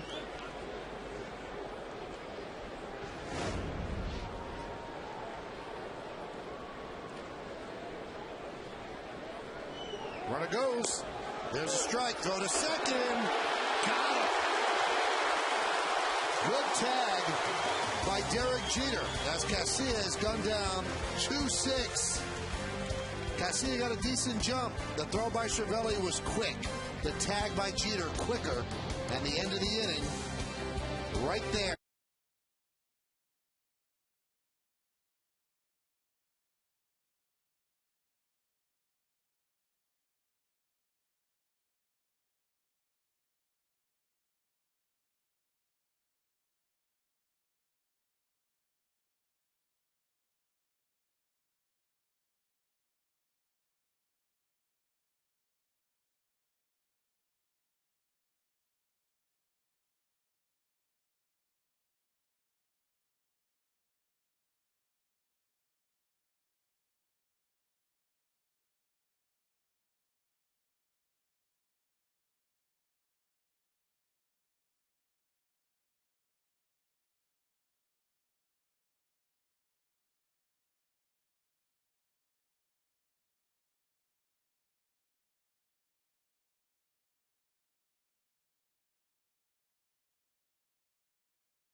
Boomer Esiason sits down for the GMC Presents Center Stage with Michael Kay.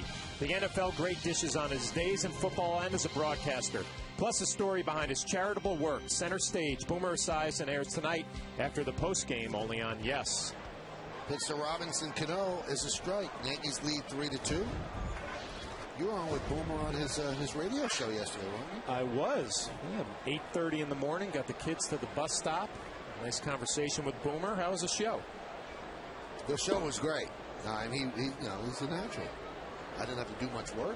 Fire off a couple of questions. He takes over. Boom. You're done. Hour in the can.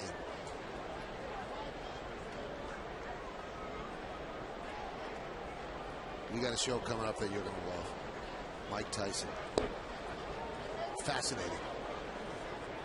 Sure, there's a lot of ways you could have went with Mike Tyson. Whichever way he wanted to, John.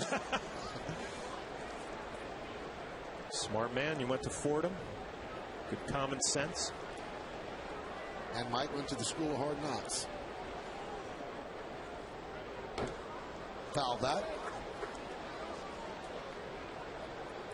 3-2 Yankees lead. We're in the bottom of the 6th inning here at the stadium. The beginning of a 7-game homestand for the Yankees. 3 against the Twins, 2 against the Red Sox, and 2 against the Tampa Bay Rays. No cheapies in that bunch.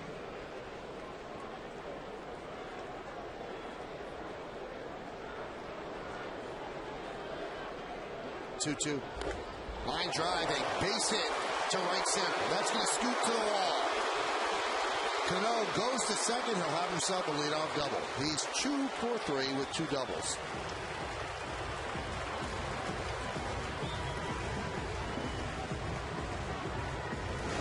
Starting to see some better swings off of Scott Baker. And again, it's that little cutter, mid-80s. But that one is right down the middle, and Robinson Cano scorches it to right center. Balanced swing, ball jumps off his bat. Be an easy stand-up double. Cano's 15th multi-hit game.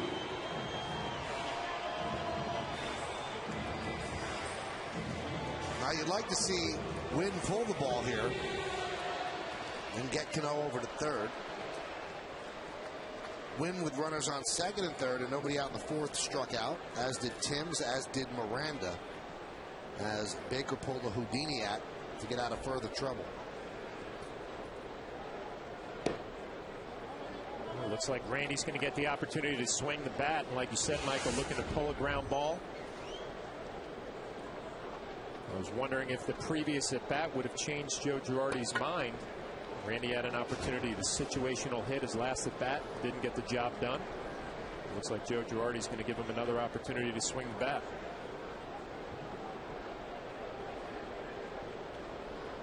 Well, if Swisher has to be put down for a couple of days on the bench, Wynn and Timms are going to play a lot.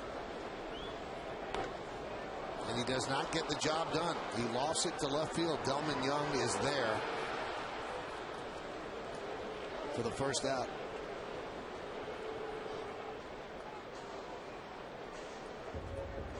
Another disappointing at bat.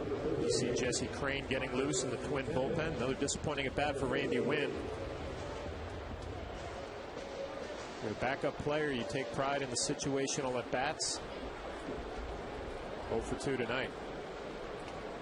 Along with John Flaherty and Kimberly Jones, I'm Michael Kay, and you're watching Yankees baseball right here on the Yes Network. We thank you for joining us on this Friday evening and beginning your weekend with us. Bottom of the 6th, Yankees are leading 3-2. Way outside. Good looking picture of you there, John.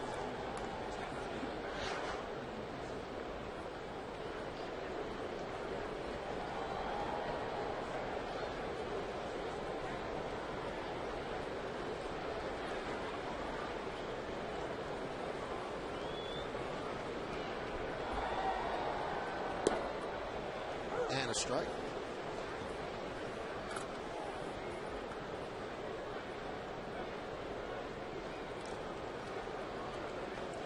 Obviously shading up the middle for Timms, expecting him to pull.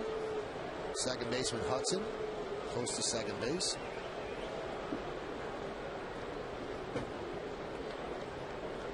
The 1-1. Strike. Two perfect pitches back to back. Slider down and away. He follows it up with a fastball down and away. Nothing Marcus Thames can do. You cannot hit this pitch. That's a perfect pitch.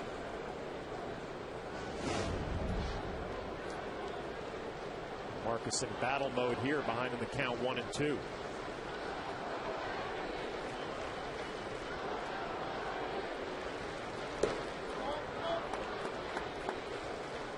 Let's see what Joe Mauer decides to do here on a 2-2 pitch.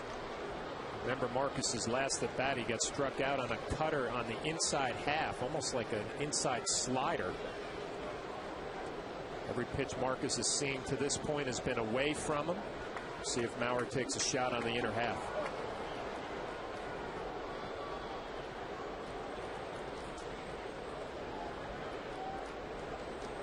Two, swing and a miss. So he strikes out Thames. Let's take a look at tomorrow's starting pitchers, brought to you by Fios TV, Internet, and Phone. This is Beyond Cable. This is Fios, and this is a good pitching matchup tomorrow. Francisco Liriano off to a great start. Andy Pettit off to an even better start. Missing a start, though, with a stiffness in his left elbow. Our coverage will begin at noon with the BP show. 12:30 is the pregame show. First pitch right around 1:07. You know, John, you'll see the manifestation of the bottom of the order. Here's the Yesmo on that last pitch to Thames. He didn't come close. But this is where the injuries show, because you've got guys down on the bottom of the order that aren't doing the job. Look at the final four guys in the Yankee order tonight: Wynn, Thames, Miranda, and Cervelli. Now, when the Yankees are healthy, you got Brett Gardner batting ninth. So it's a lot different. And here is Miranda.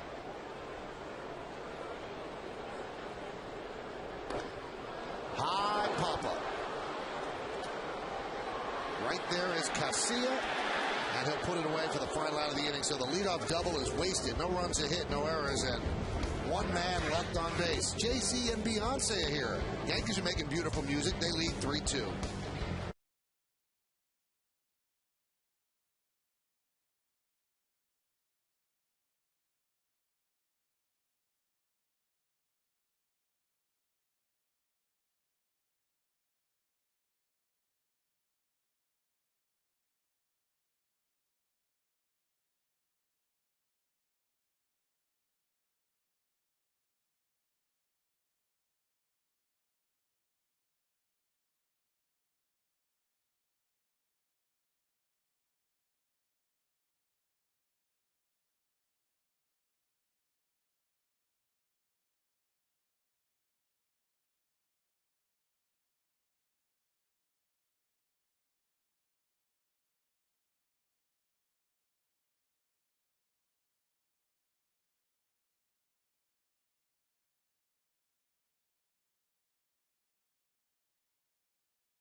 Hard-fought ball game here as we go to the seventh inning, as the Yankees lead 3-2 on the Verizon Wireless scoreboard. 3-8-1, leading 2-6-0.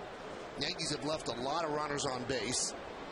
A lot of opportunities they could have cashed in on, but still, because of Burnett, they are leading 3-2. Here's Nick Punto. And there's a ground ball to second. Tough hop, but Cano stays with it, one away.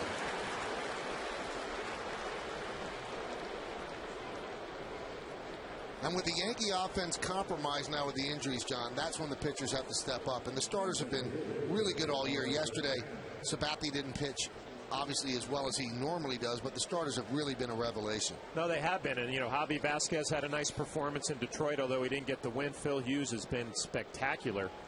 But you were mentioning last inning, the bottom of the lineup, and how they're not getting the job done. But if as a ball club, you got to find ways to win games when you have a bunch of players hurt. You might be pitching and defense one night. You might get some big hits the next night. You just got to find a way every day.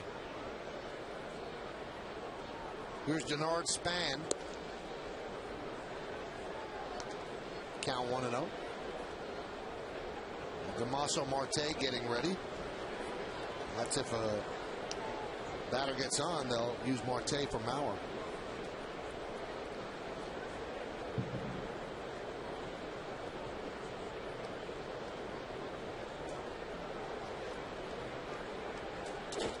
Broken bat looper into right field. It's a base hit. So Span is on.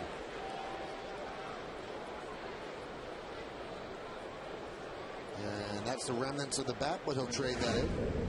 He gets a 2-0 fastball. You see Cervelli setting up away. He has to reach to the inner half. And we've spoken about it all night that AJ has not been sharp with the location on his fastball. But still has enough velocity to get it in on the hands of Span. Shatters his bat. Picks up a 1-out base hit.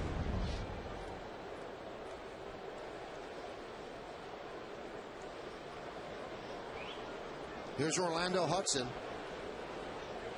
Hudson's 1 for 3.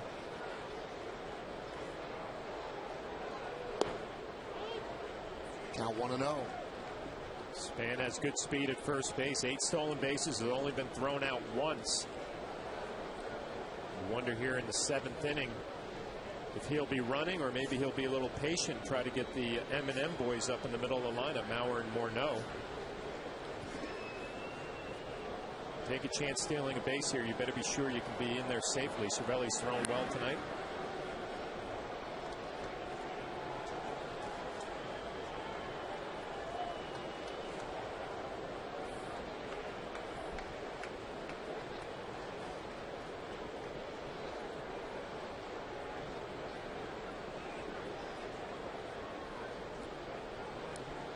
Now, what's the peek in by Cervelli? What's he getting from the dugout there?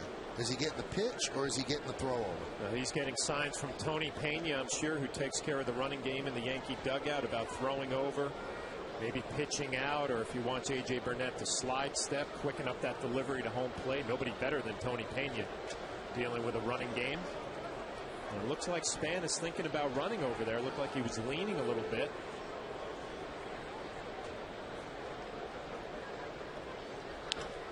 Slice foul.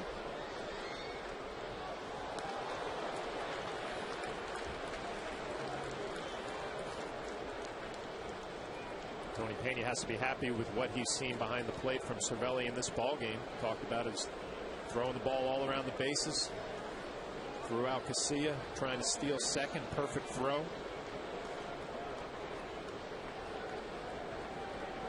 One-run ball game, a lot going on. 1-1. 2-1.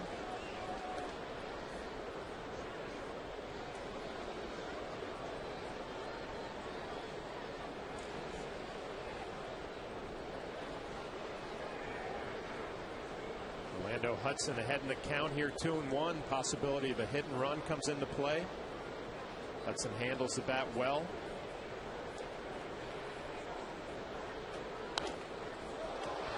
Fouled away.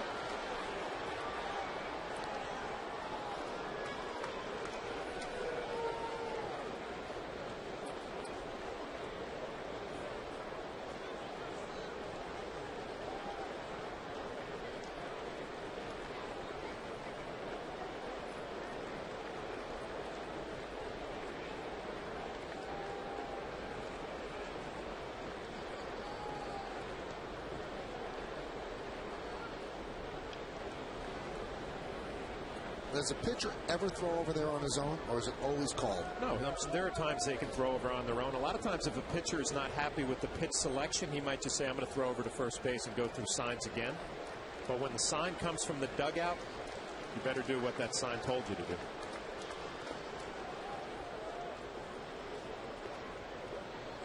(3-2). Now will Gardner send Span. Span's been on his own. This will be Burnett's 100th pitch of the night. Managers like to send on 3-2 because you know it's not going to be a pitch out, but it could be a strikeout, and then you take the bat out of Mauer's hand.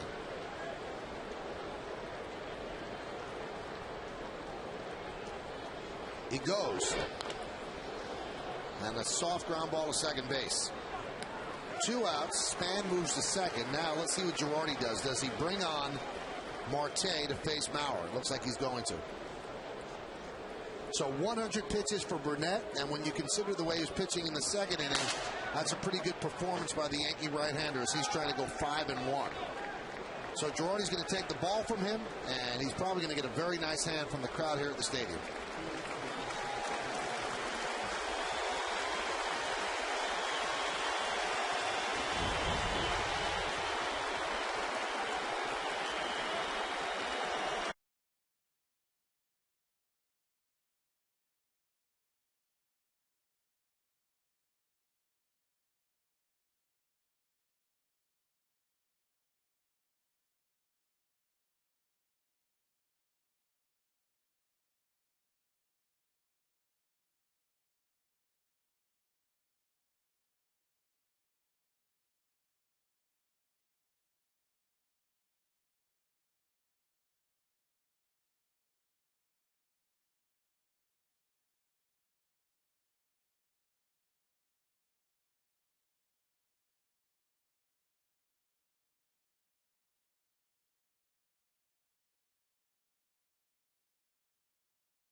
With batting practice today, presented by Audi and the Tri-State Ford pregame. Then, Ken Singleton, John Flaherty, and I will bring you all the action from the stadium. It all starts Monday at 6, only on Yes. Well, Joe Girardi makes the call to the bullpen, brought to you by AT Rethink Possible. Those are the numbers on Marte. This will be his 14th game. Mauer against Marte. Mauer 2 hits in 9 at-bats. The tying runs at second. Last time up, Mauer hit a home run the other way. His second home run of the year.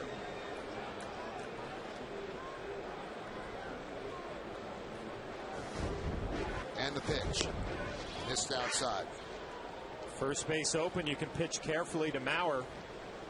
That home run the other way. You also have Morneau on deck, another left-handed hitter. He's 3 for 9 off of Marte in his career.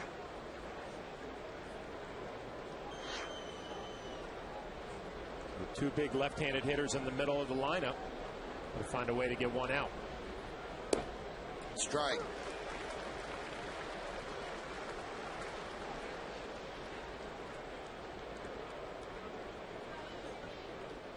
It's where Joe Mauer is so disciplined. Realizing the possibility with first base open, maybe Marte will pitch carefully. Usually does not expand the strike zone. Very disciplined hitter. That one is laced into left center field. It's a base hit, and that is going to tie up this game. Span scores. Ill-advised throw by Gardner, allowing Mauer to go to second. So an RBI single for Mauer, and the game is tied at 3. Well, let's see how Damaso Marte went after Joe Mauer. We'll take a look at the pitch-by-pitch brought to you by Suzuki Kazashi. Take a look at the pitch-by-pitch. It's going to be a first pitch slider that misses, not by much, and then a fastball middle of the plate And then Maurer gets another slider. It's a spinner right down the middle. Does not try to pull it. Drives it the other way.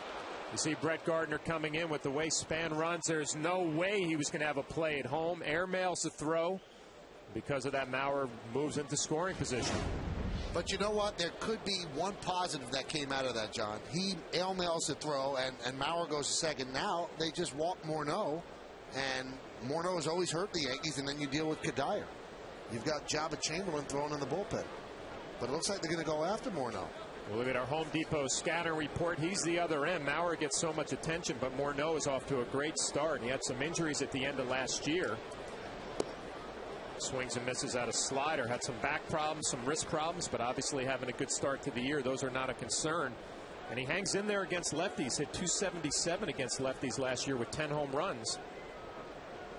See what he does here against Marte. You know, Michael, I know what you're saying, that first base is open, they could walk him, but why would you have Marte on this team? He's your lefty specialist, right? This is what he's here for, to get Maurer or Morneau out. He couldn't get Maurer. Now he's got to go to work against Morneau. Count 1-2. Good fastball, although Cervelli setting up away. It's up middle. He's able to get it by Morneau. About as good as it gets. The M&M boys, Robertson and Chamberlain warming. So with that single by Maurer, you've just erased AT Burnett's night. He's not going to get a win or a loss.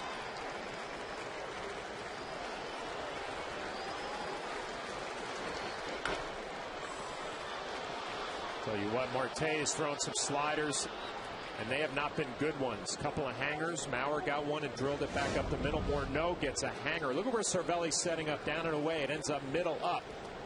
Got away with another mistake. Cervelli here, you might want to stick with the fastball. The slider has not been good so far.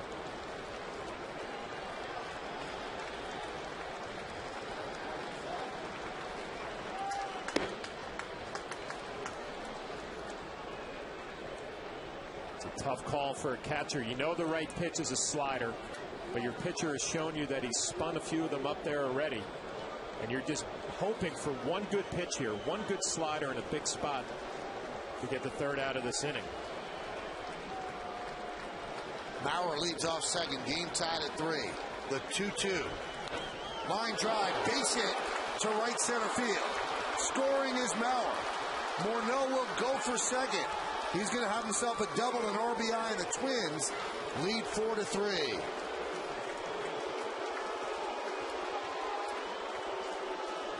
And it was the right pitch. Cervelli calls another slider. You have to call it, but he has not had a good one all ball game. And again, it's up middle, and Morneau makes him pay for it. And you see Cervelli's reaction. He drops the head. They're playing opposite field. Morneau drills it to right center. It's a tough spot for a catcher. You know the right pitch is a slider, but your pitcher has not shown you he can execute. Another hanger. Well, they're going to intentionally walk Cuddyer now to pitch to Jason Kubel.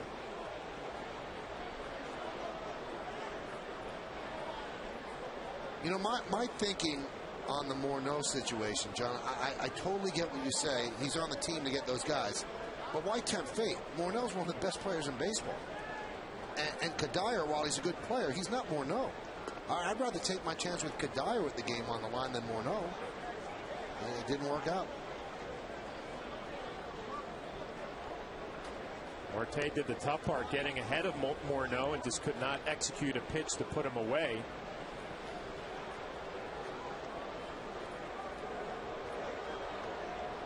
I know he's going to get another opportunity with another lefty, Kubel. See if he can mix in a good slider sometime during this at bat. And remember also on Maurer's hit, the ill-advised throw by Gardner moved him to second. Maurer would not have scored on that double by Morneau. I just don't think he would have from first base. So Yankees a little bit of a sloppy inning for them.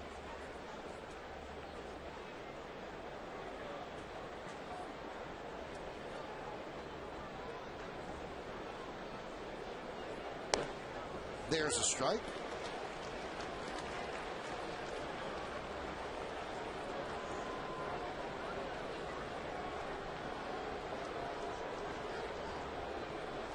Vogel has hit the ball hard tonight, has a couple of base hits and another hot shot at Mark Teixeira.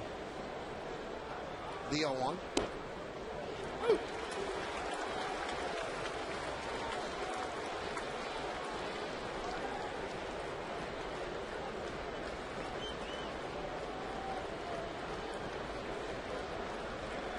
Marte had not pitched in 6 days, and it's showing because he doesn't have command of his pitches. See another 1-2 count, left on left. Dave Island, Joe Girardi looking on. You know the right pitch is a slider. Let's see if he can execute. Good one, just missed.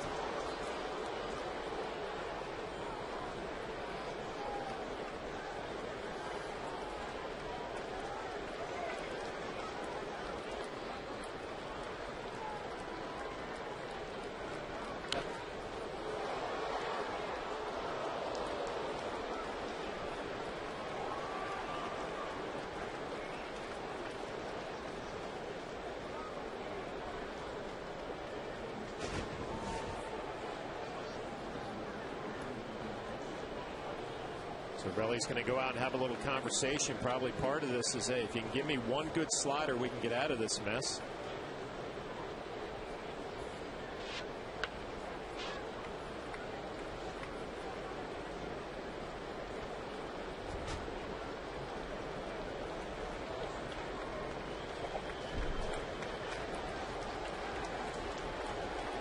The 2-2.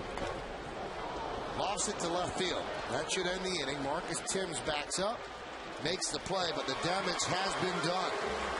2 runs on 3 hits, no errors, and no errors, none on the board, and 2 men left on base. At the end of 6 1/2, it's time for the 7th inning stretch.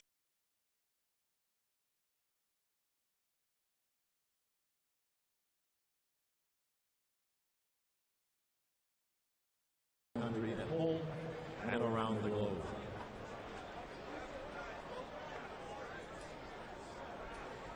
Thank you. Now, Kate Smith's rendition of God Bless America.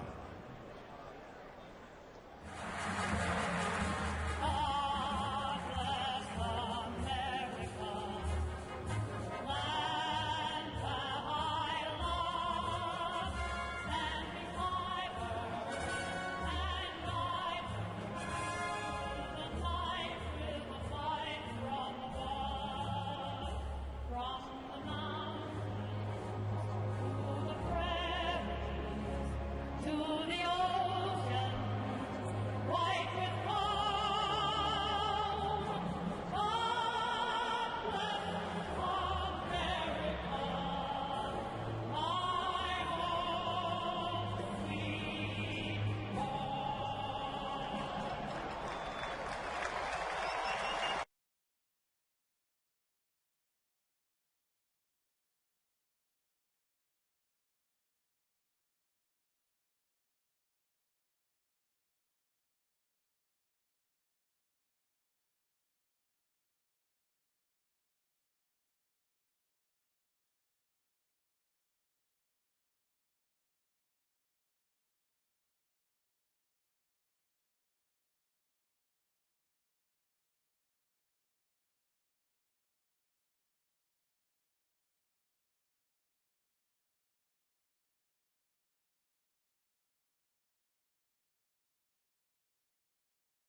Watching the old Batman series too much, don't you, John? Bam. Wow. Boom. Wow. Verizon Wireless scoreboard. The Twins have retaken the lead 4-3. Francisco Cervelli leads off, and he'll take a strike from Scott Baker.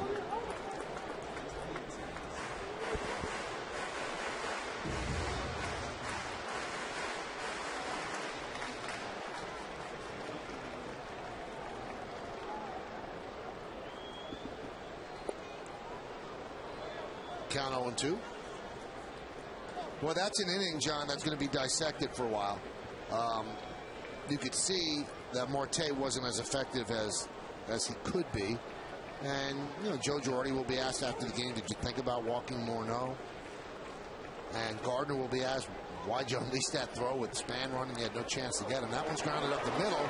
Grabbed there by Hudson. Off balance throw. Infield single for Cervelli.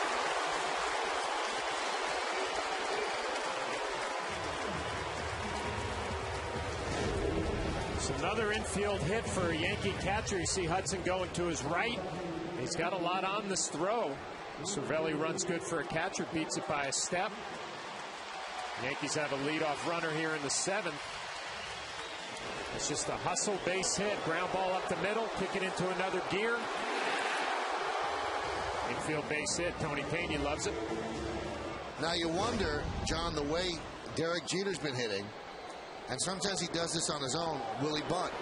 Will he bunt Cervelli over? We'll see. Derek is 0 for 3 and 3 for his last 32.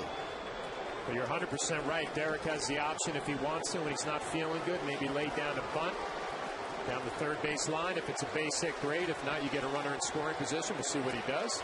Not bunting and taking a strike.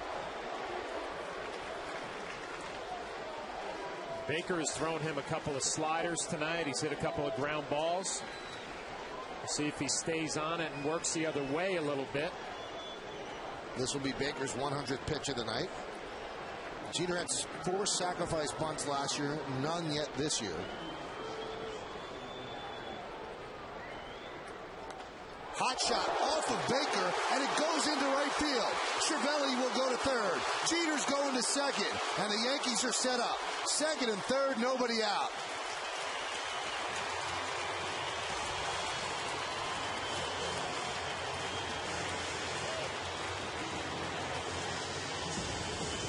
And Ron Gardner is going to have to go to his bullpen. Was at least going to take a look at Baker to see if he's okay. And Derek Jeter pulled off a little bit early, drives one right back up the middle. Like it was off of Baker's knee. Cervelli goes all the way to third, right off his right knee. And it goes through that hole between first and second. Not exactly the way Derek drew it up. Cervelli coming around second and third easily.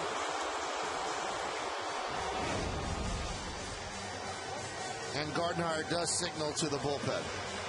So Jeter gets a double off the pitcher's leg. They're going to bring in a left-hander to face Gardner. The lead hangs in the balance. 4-3 Twins.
Rory Foreman defends his title against three-time world champion Miguel Cotto. Get your tickets today at Yankees.com/boxing to see the history of boxing continue at Yankee Stadium.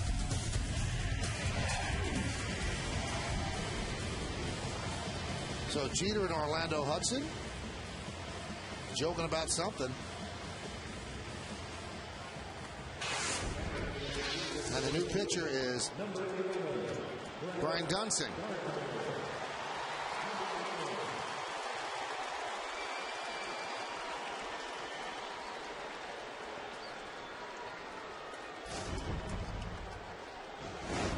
Baker got great reception in the dugout, pitched a strong game, gutty game. Dunsing was a starter. Last year he pitched game one of the American League Division Series. And he deals a strike to Brett Gardner. See what Brett Gardner does right here. You want to pull the ball on the ground to second base. That'll get a run in. You'll also get Derek Jeter to third.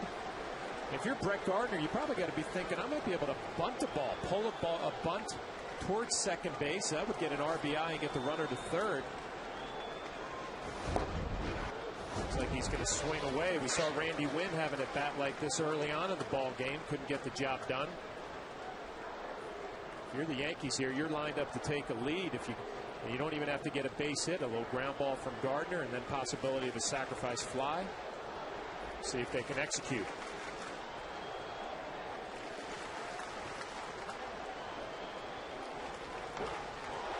Looped in the left field. Good arm there by Young. And Cervelli is not going to try it.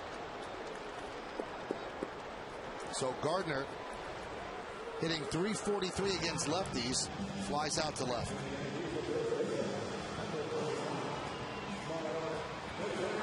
And that'll bring up Teixeira, switch hitter, who'll work from the right side.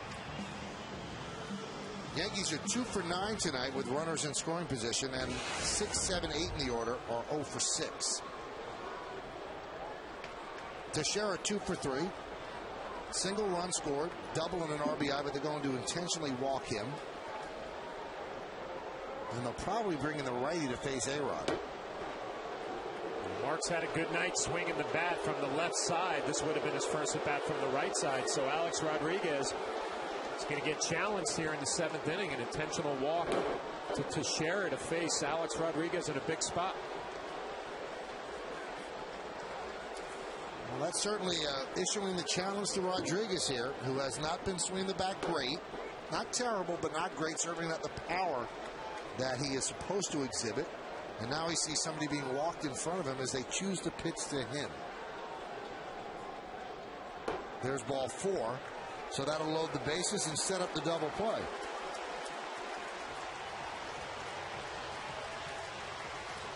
And they will go to the bullpen to get the right-hander. So Gardner trying to hold on to this 4-3 lead. A-Rod will go to the batting coach, Kevin Long, and get the batting report.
7-2, or vote online at yesnetwork.com. Tonight's candidates are number 1, Justin Morneau, number 2, Brett Gardner, number 3, Mark Teixeira, number 4, Joe Mauer. Vote now and make your voice heard. Standard text messaging rates apply. Now, Ron Gardenhire makes a bit of a curious move. He brings in Matt Guerrero, the right-hander, to face A-Rod. Why is that curious? Did he look at the matchups? A-Rod 4 for 6 against Guerrero and 3 of the 4 home runs. A-Rod is 7 of 9 this year at getting the run in from third with less than 2 outs. Bases loaded, 1 out. Guerrero deals. Grounded, foul. What Ron Gardenhire is banking on will be a double play ground ball. Guerrero is a sinker ball pitcher. Alex Rodriguez just hit a hard ground ball. A lot of movement down. Alex is a little bit too quick. Ron Gardenhire is hoping for 1 pitch, possibility of a double play.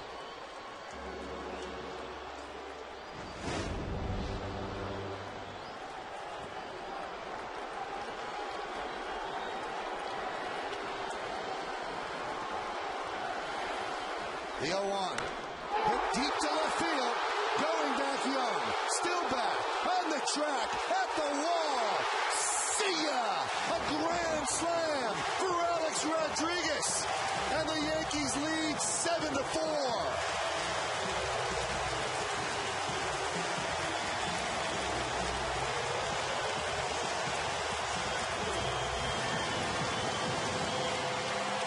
Should have checked the matchups there, John. Well, you see Alex Rodriguez is pumped up. The Yankees are pumped. Ron Gardenhire was hoping for a sinker down and a ground ball, but check it out. It's up. It's middle. Alex Rodriguez able to get underneath it, get it in the air. He's just hoping it's going to carry out of here, and it does. 4th home run of the year, grand slam. The Yankees lead 7-4. That's A-Rod's 19th career grand slam. Crowd wants a curtain call. Will they get it? Robinson Cano is waiting. Now they tell him. And he gives it to him. 19 grand slams as the Yankees take a 7-4 lead. The power has been absent for Rodriguez this year, but it reappears right there. That's his 4th home run of the year. Take a look at the swing on Yesmo, and you can see the pitch is elevated up in the zone. That's not where you want a sinking fastball. Michael, we mentioned earlier in the game, Mark Teixeira and Alex Rodriguez have to pick it up, and obviously they have tonight. Marcus swung the bat well. Alex Rodriguez, a big grand slam.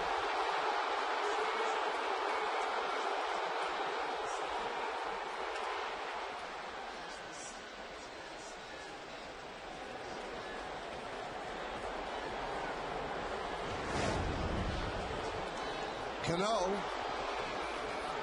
shallow fly ball. Delman Young makes the play, and there are 2 men out.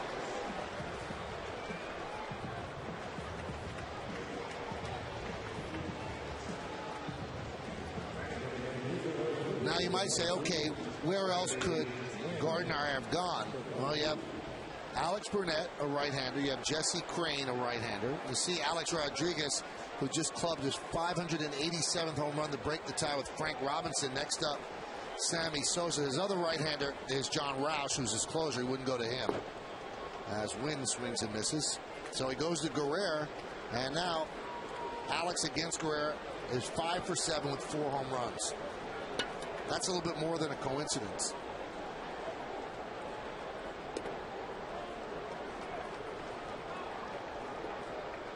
So a curious 7th inning all around. Top of the 7th, bottom of the 7th.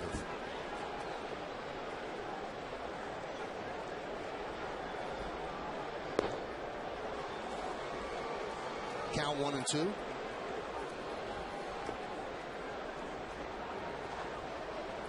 I don't think we'll be seeing Guerrero against Rodriguez tomorrow or Sunday after those numbers.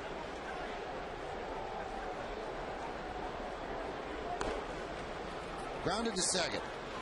that'll do it, but the damage has been done. 4 runs on 3 hits, and nobody left. But the biggest hit off the bat of Alex Rodriguez, his 19th career grand slam and his 4th home run of the year.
And Computer World, and by Toyota, the official hybrid vehicle of the New York Yankees.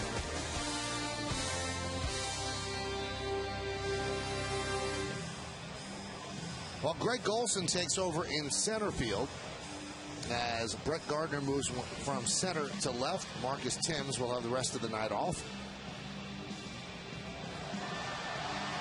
Yankee fans are feeling it tonight as the Yankees start their homestand, and it's been an exciting game.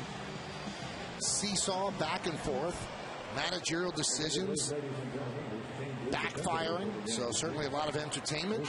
And now you have Jabba Chamberlain, the third Yankee pitcher. Jabba's been on a run. He has not allowed a run in his last 7 appearances. See the ERA 2.3.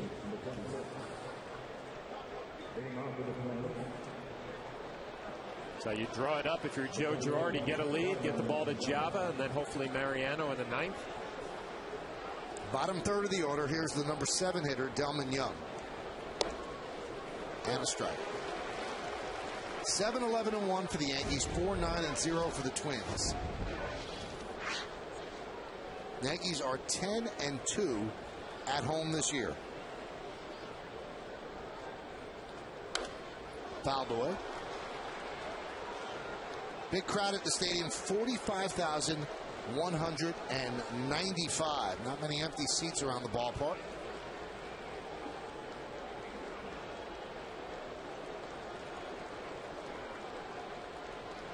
And Alex Rodriguez hits a big home run.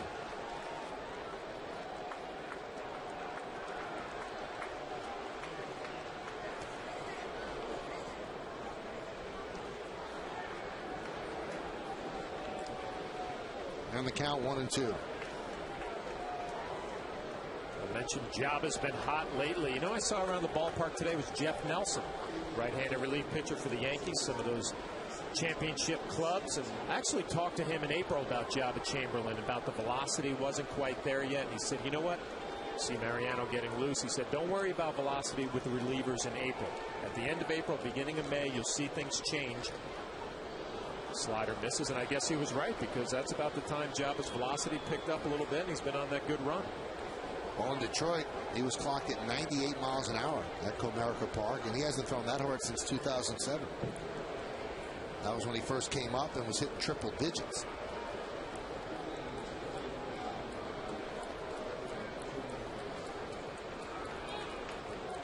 Swing and a miss. That slider's been nasty for him. Cervelli gets an angle, so it's a strikeout, put out 2-3. Pitching coach Dave Island looking on. It's another slider. Good job by Cervelli keeping it in front. The free swinging Delman Young swings at a slider in the dirt for the first out here in the 8th. Got to give some credit to Cervelli. He started off that rally in the 7th inning. Hustling infield single to lead it off. The Yankees had just lost the lead and comes right back, boom. And then Jeter doubles off the leg of Scott Baker.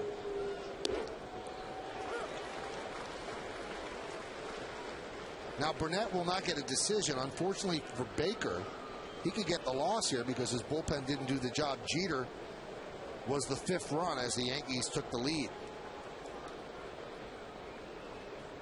The 0-1 to Casilla. Strike. So I'm sure A.J. Burnett's in the clubhouse maybe icing his arm down, but he's probably pretty proud of the effort that he gave tonight. We mentioned it. He did not have good stuff. Found a way to battle getting deep into the ball game.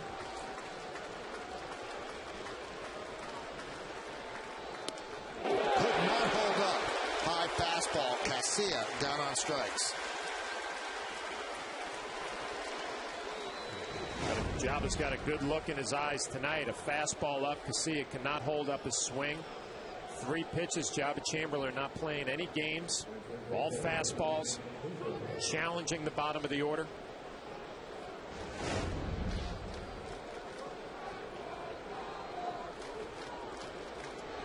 Jaba has 10 strikeouts in his last 6 innings pitched.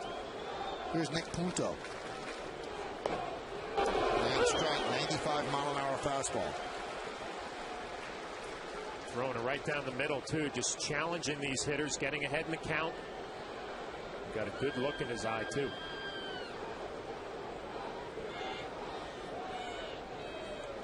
The 0-1. 1-1.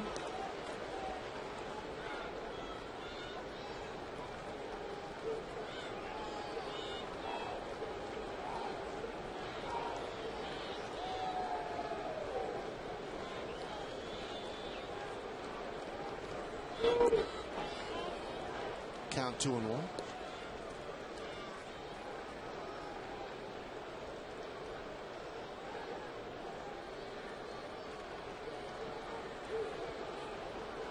Yankees lead 7-4 on Alex Rodriguez's 7th inning grand slam. The 2-1. 2-2. Now you might say that Damaso Marte, wow, should he get a win when he blew the save? But it doesn't always work that way. It's not automatic. The official scorer, Bill Shannon, is considering not giving the win to Marte. If Jaba pitches a clean inning, he could get the win. We know it can't be Burnett, but it's the official scorer's choice after that.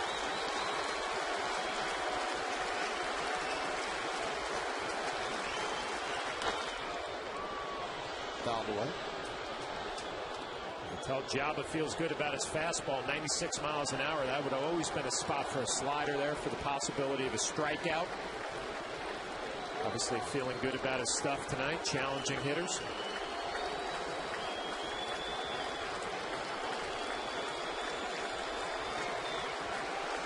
Pitchers like what they're seeing.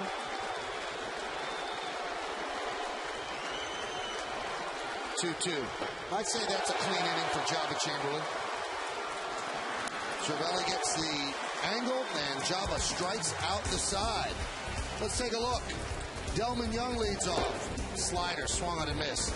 Alexi Casilla, fastball. And then Nick Punto.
at 58-7-7-2.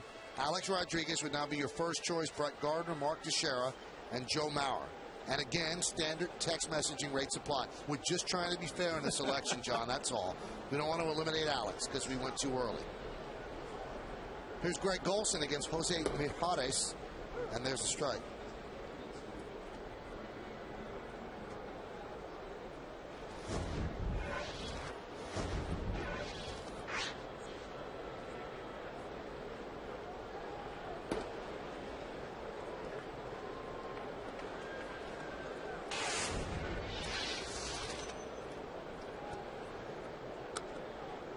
Those are the numbers on Mijares.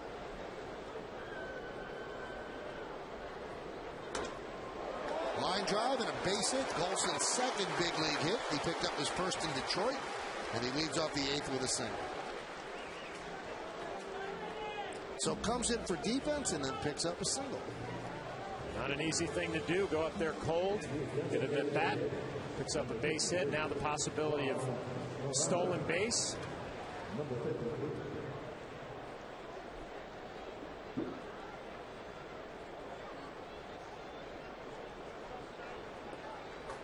Juan Miranda doesn't have a batting average at 0. That is his average, 0 for 6 so far since being called up. And there's a strike from Mijares.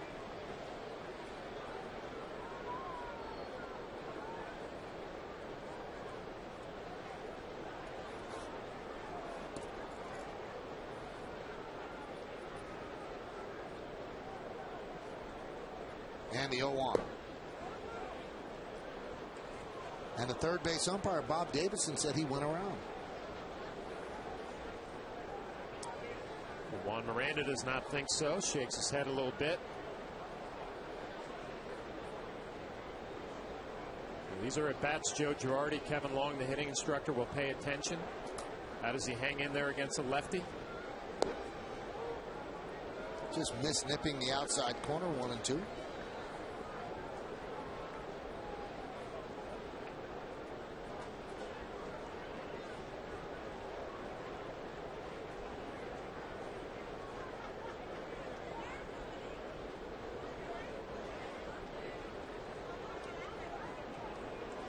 They haven't picked off. And he is out to score that 1-3-6 with the pickoff. That's a long run back to the dugout for a rookie. Golson was trying to go first move right when Mijares picked up his leg. See, breaks on first move. Morneau does a good job coming into the baseball. A good throw to Casilla. We'll take a look here and see if he actually applies the tag. Yeah, got him, I think.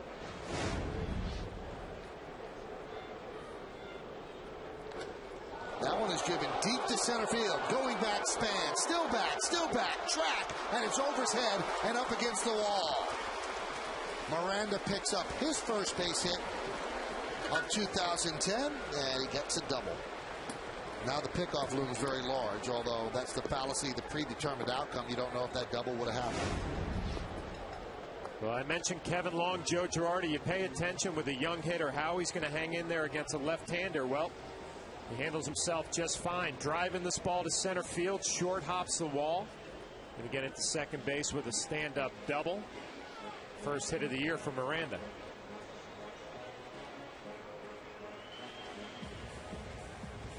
Denard Span probably puts a hole on the padding. And he's in midair and comes down with the baseball as Miranda gets himself a double. Mijares' night is over. Pitching change. We'll come back.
why get a car when you can own a Land Rover? Bottom of the 7th, Alex Rodriguez, bases loaded. It'll be a grand slam, his 4th home run of the year. That is your Land Rover drive of the game.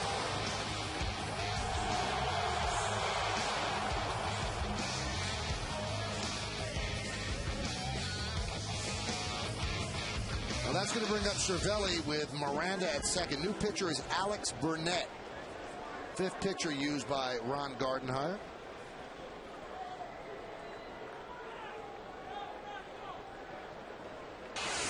Those are Burnett's numbers.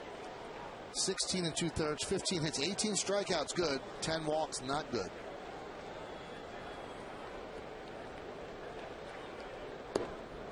And a strike. You know, we got a better Yes-Mo replay on the Golson attempted steal, John. Looks like he is actually safe. Yeah, it looks like he actually beat the tag, sliding underneath it. And his foot was on the bag before there was any contact. And the 0-1. 1-1.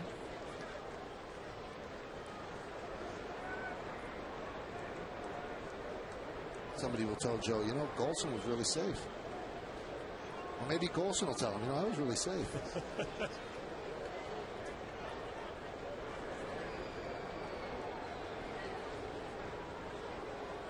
Cervelli 9 for 12 this year with runners in scoring position.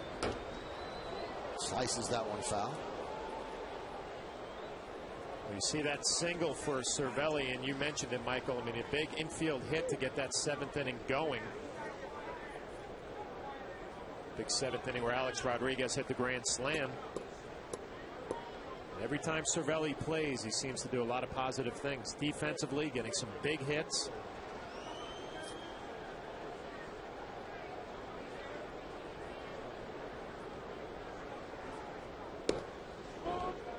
Takes a fastball outside.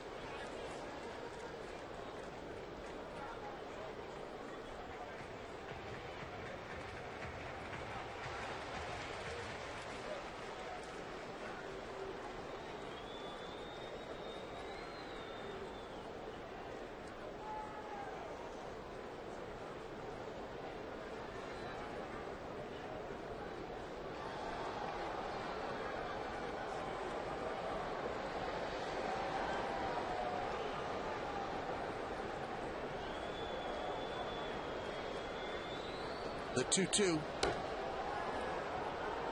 Continuing to battle.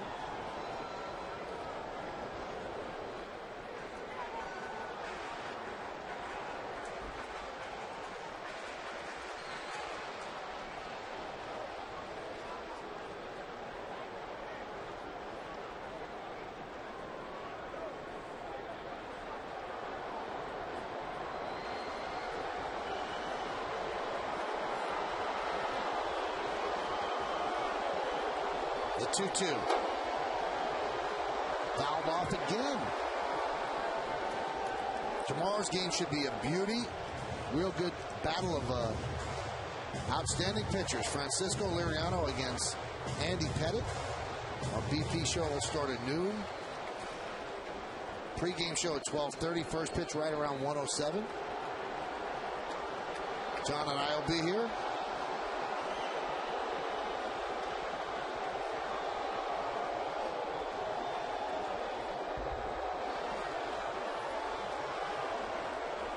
Try to sneak in and get Miranda leading. Looking forward to that game tomorrow. Andy Pettit said he's not having any problems with the elbow, so the Yankees expect him to go out there and give him a quality performance. We mentioned it earlier, Liriano coming back this year. Good fastball, quality slider. Power changeup should be a good matchup. Boys here in the background, they're doing the wave here at the stadium, the 2-2. Served into right field, it is a base hit. Scoring is Miranda. Rolls around in the corner. Cervelli's going to go for 3. And he will make it. It's a stand-up RBI triple for Cervelli, who is 10 for 13 with runners in scoring possession this year, and is now 8-4 Yankees. This kid's unbelievable. He gets an infield base hit to start off the 7th inning, and then has an outstanding at bat here, fouling off tough pitches, finally gets a fastball out over the plate and drives it to right field. Miranda's going to score easily. The ball kicks away from Cuddyer, hugging the wall. And Cervelli, who runs good for a catcher, is going to make it into third base easily with a stand-up triple and another RBI. So the infield comes in. It's Cervelli's second triple of the season. Here's Jeter, 1 for 4. And a strike from Alex Burnett.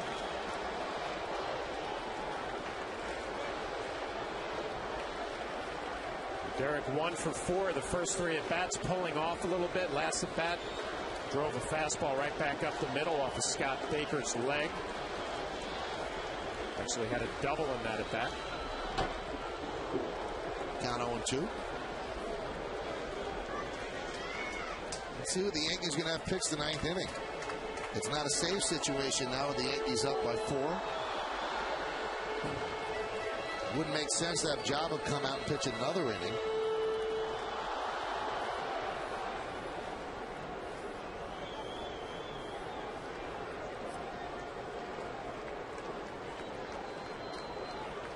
And the 0-2.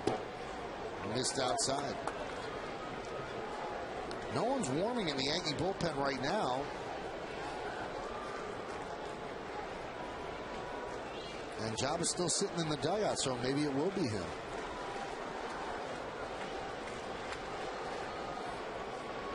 The 1-2. Fouled away.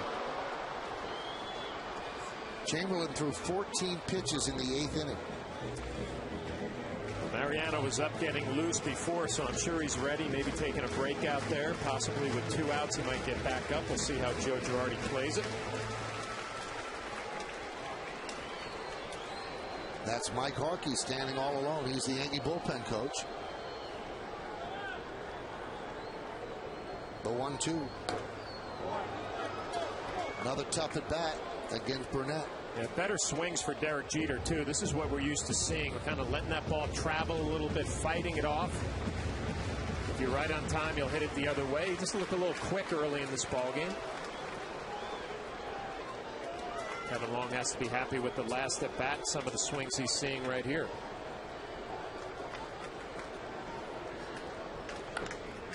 Grounded to third. Punto will hold the runner.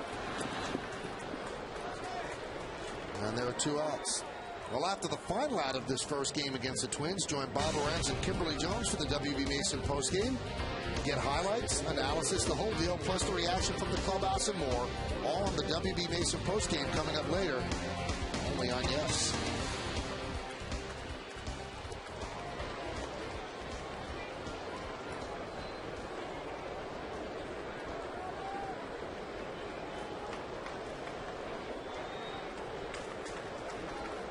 Here's Brett Gardner. How's this for a stat, John?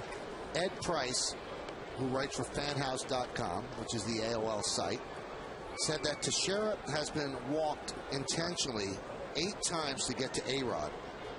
A-Rod is 4 for 5 with 2 walks and 14 RBIs and a sac fly in those times. So I think he kind of gets charged up. Yeah, I guess he takes it personally. A little different look in his eye. Obviously got a pitch to drive the grand slam.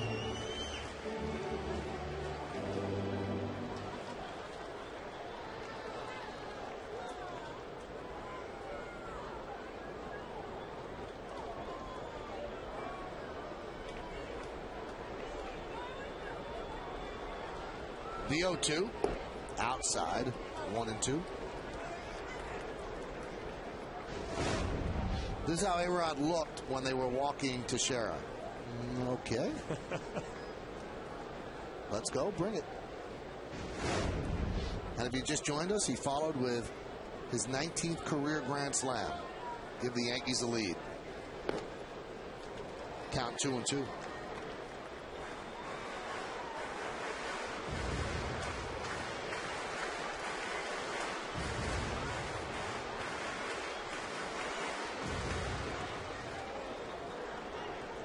Mariano As John said, with 2 outs, he was going to get up and reheat. Looks like he will come on. The 2-2.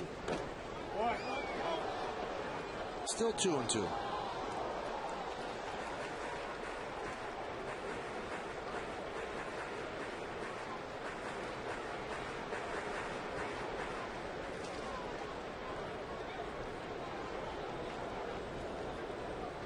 Eight-4 Yankees.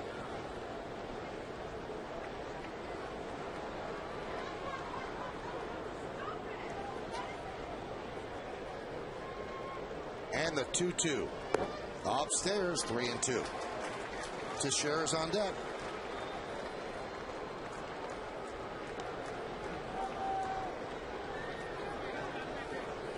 Ron Gardenhire, as I mentioned, as a Twins manager, is 3-23 in the Bronx. Swing and a miss, and Gardner down on strikes. But the Yankees get an insurance run. 1 run on 3 hits, 1 man left. 1 run came in on this triple by Francisco Cervelli. 10 for 13 with runners in scoring position.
Send your favorite New York Yankees to this year's All-Star Game by voting up to 25 times at Yankees.com. Visit Yankees.com and cast your ballot now for your 2010 All-Stars. Vote early and vote often. Vote today at Yankees.com.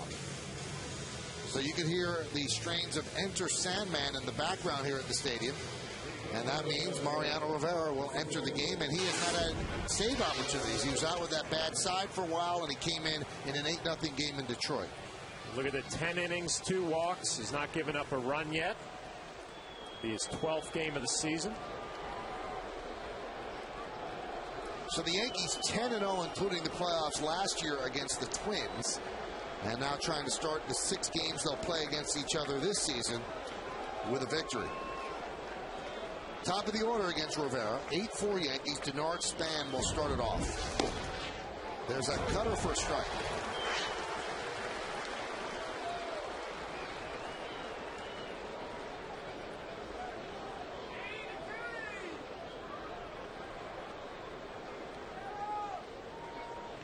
And the 0-1. Grounded, foul. Grabbed by Teixeira, but a foul ball.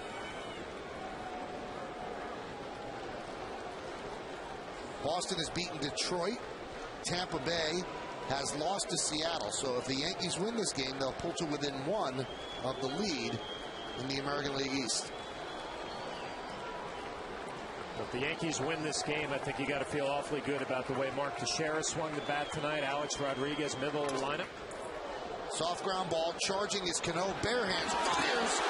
Got him, what a play by Cano.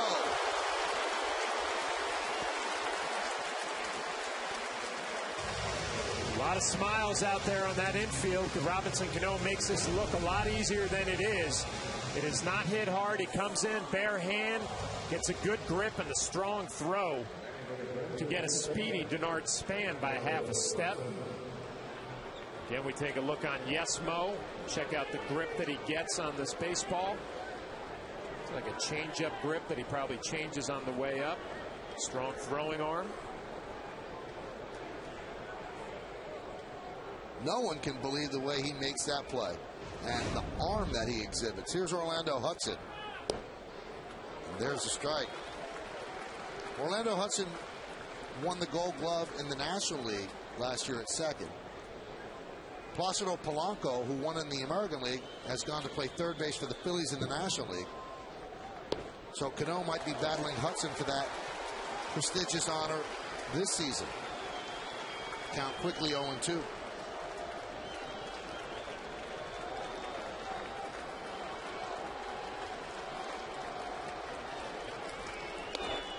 Buzzed him upstairs.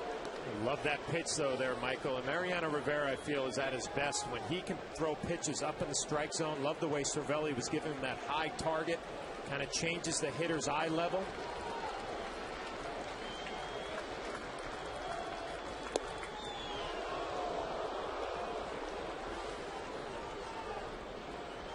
Can't say enough about what Cervelli does behind the plate, and then obviously what he's doing at the plate, driving in some big runs. The 2-2. Chop back to the mound. Mariano. One more out to go.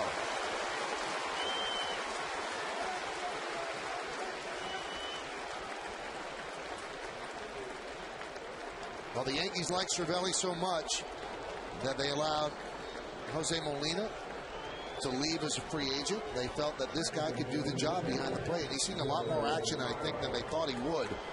And he could actually see more.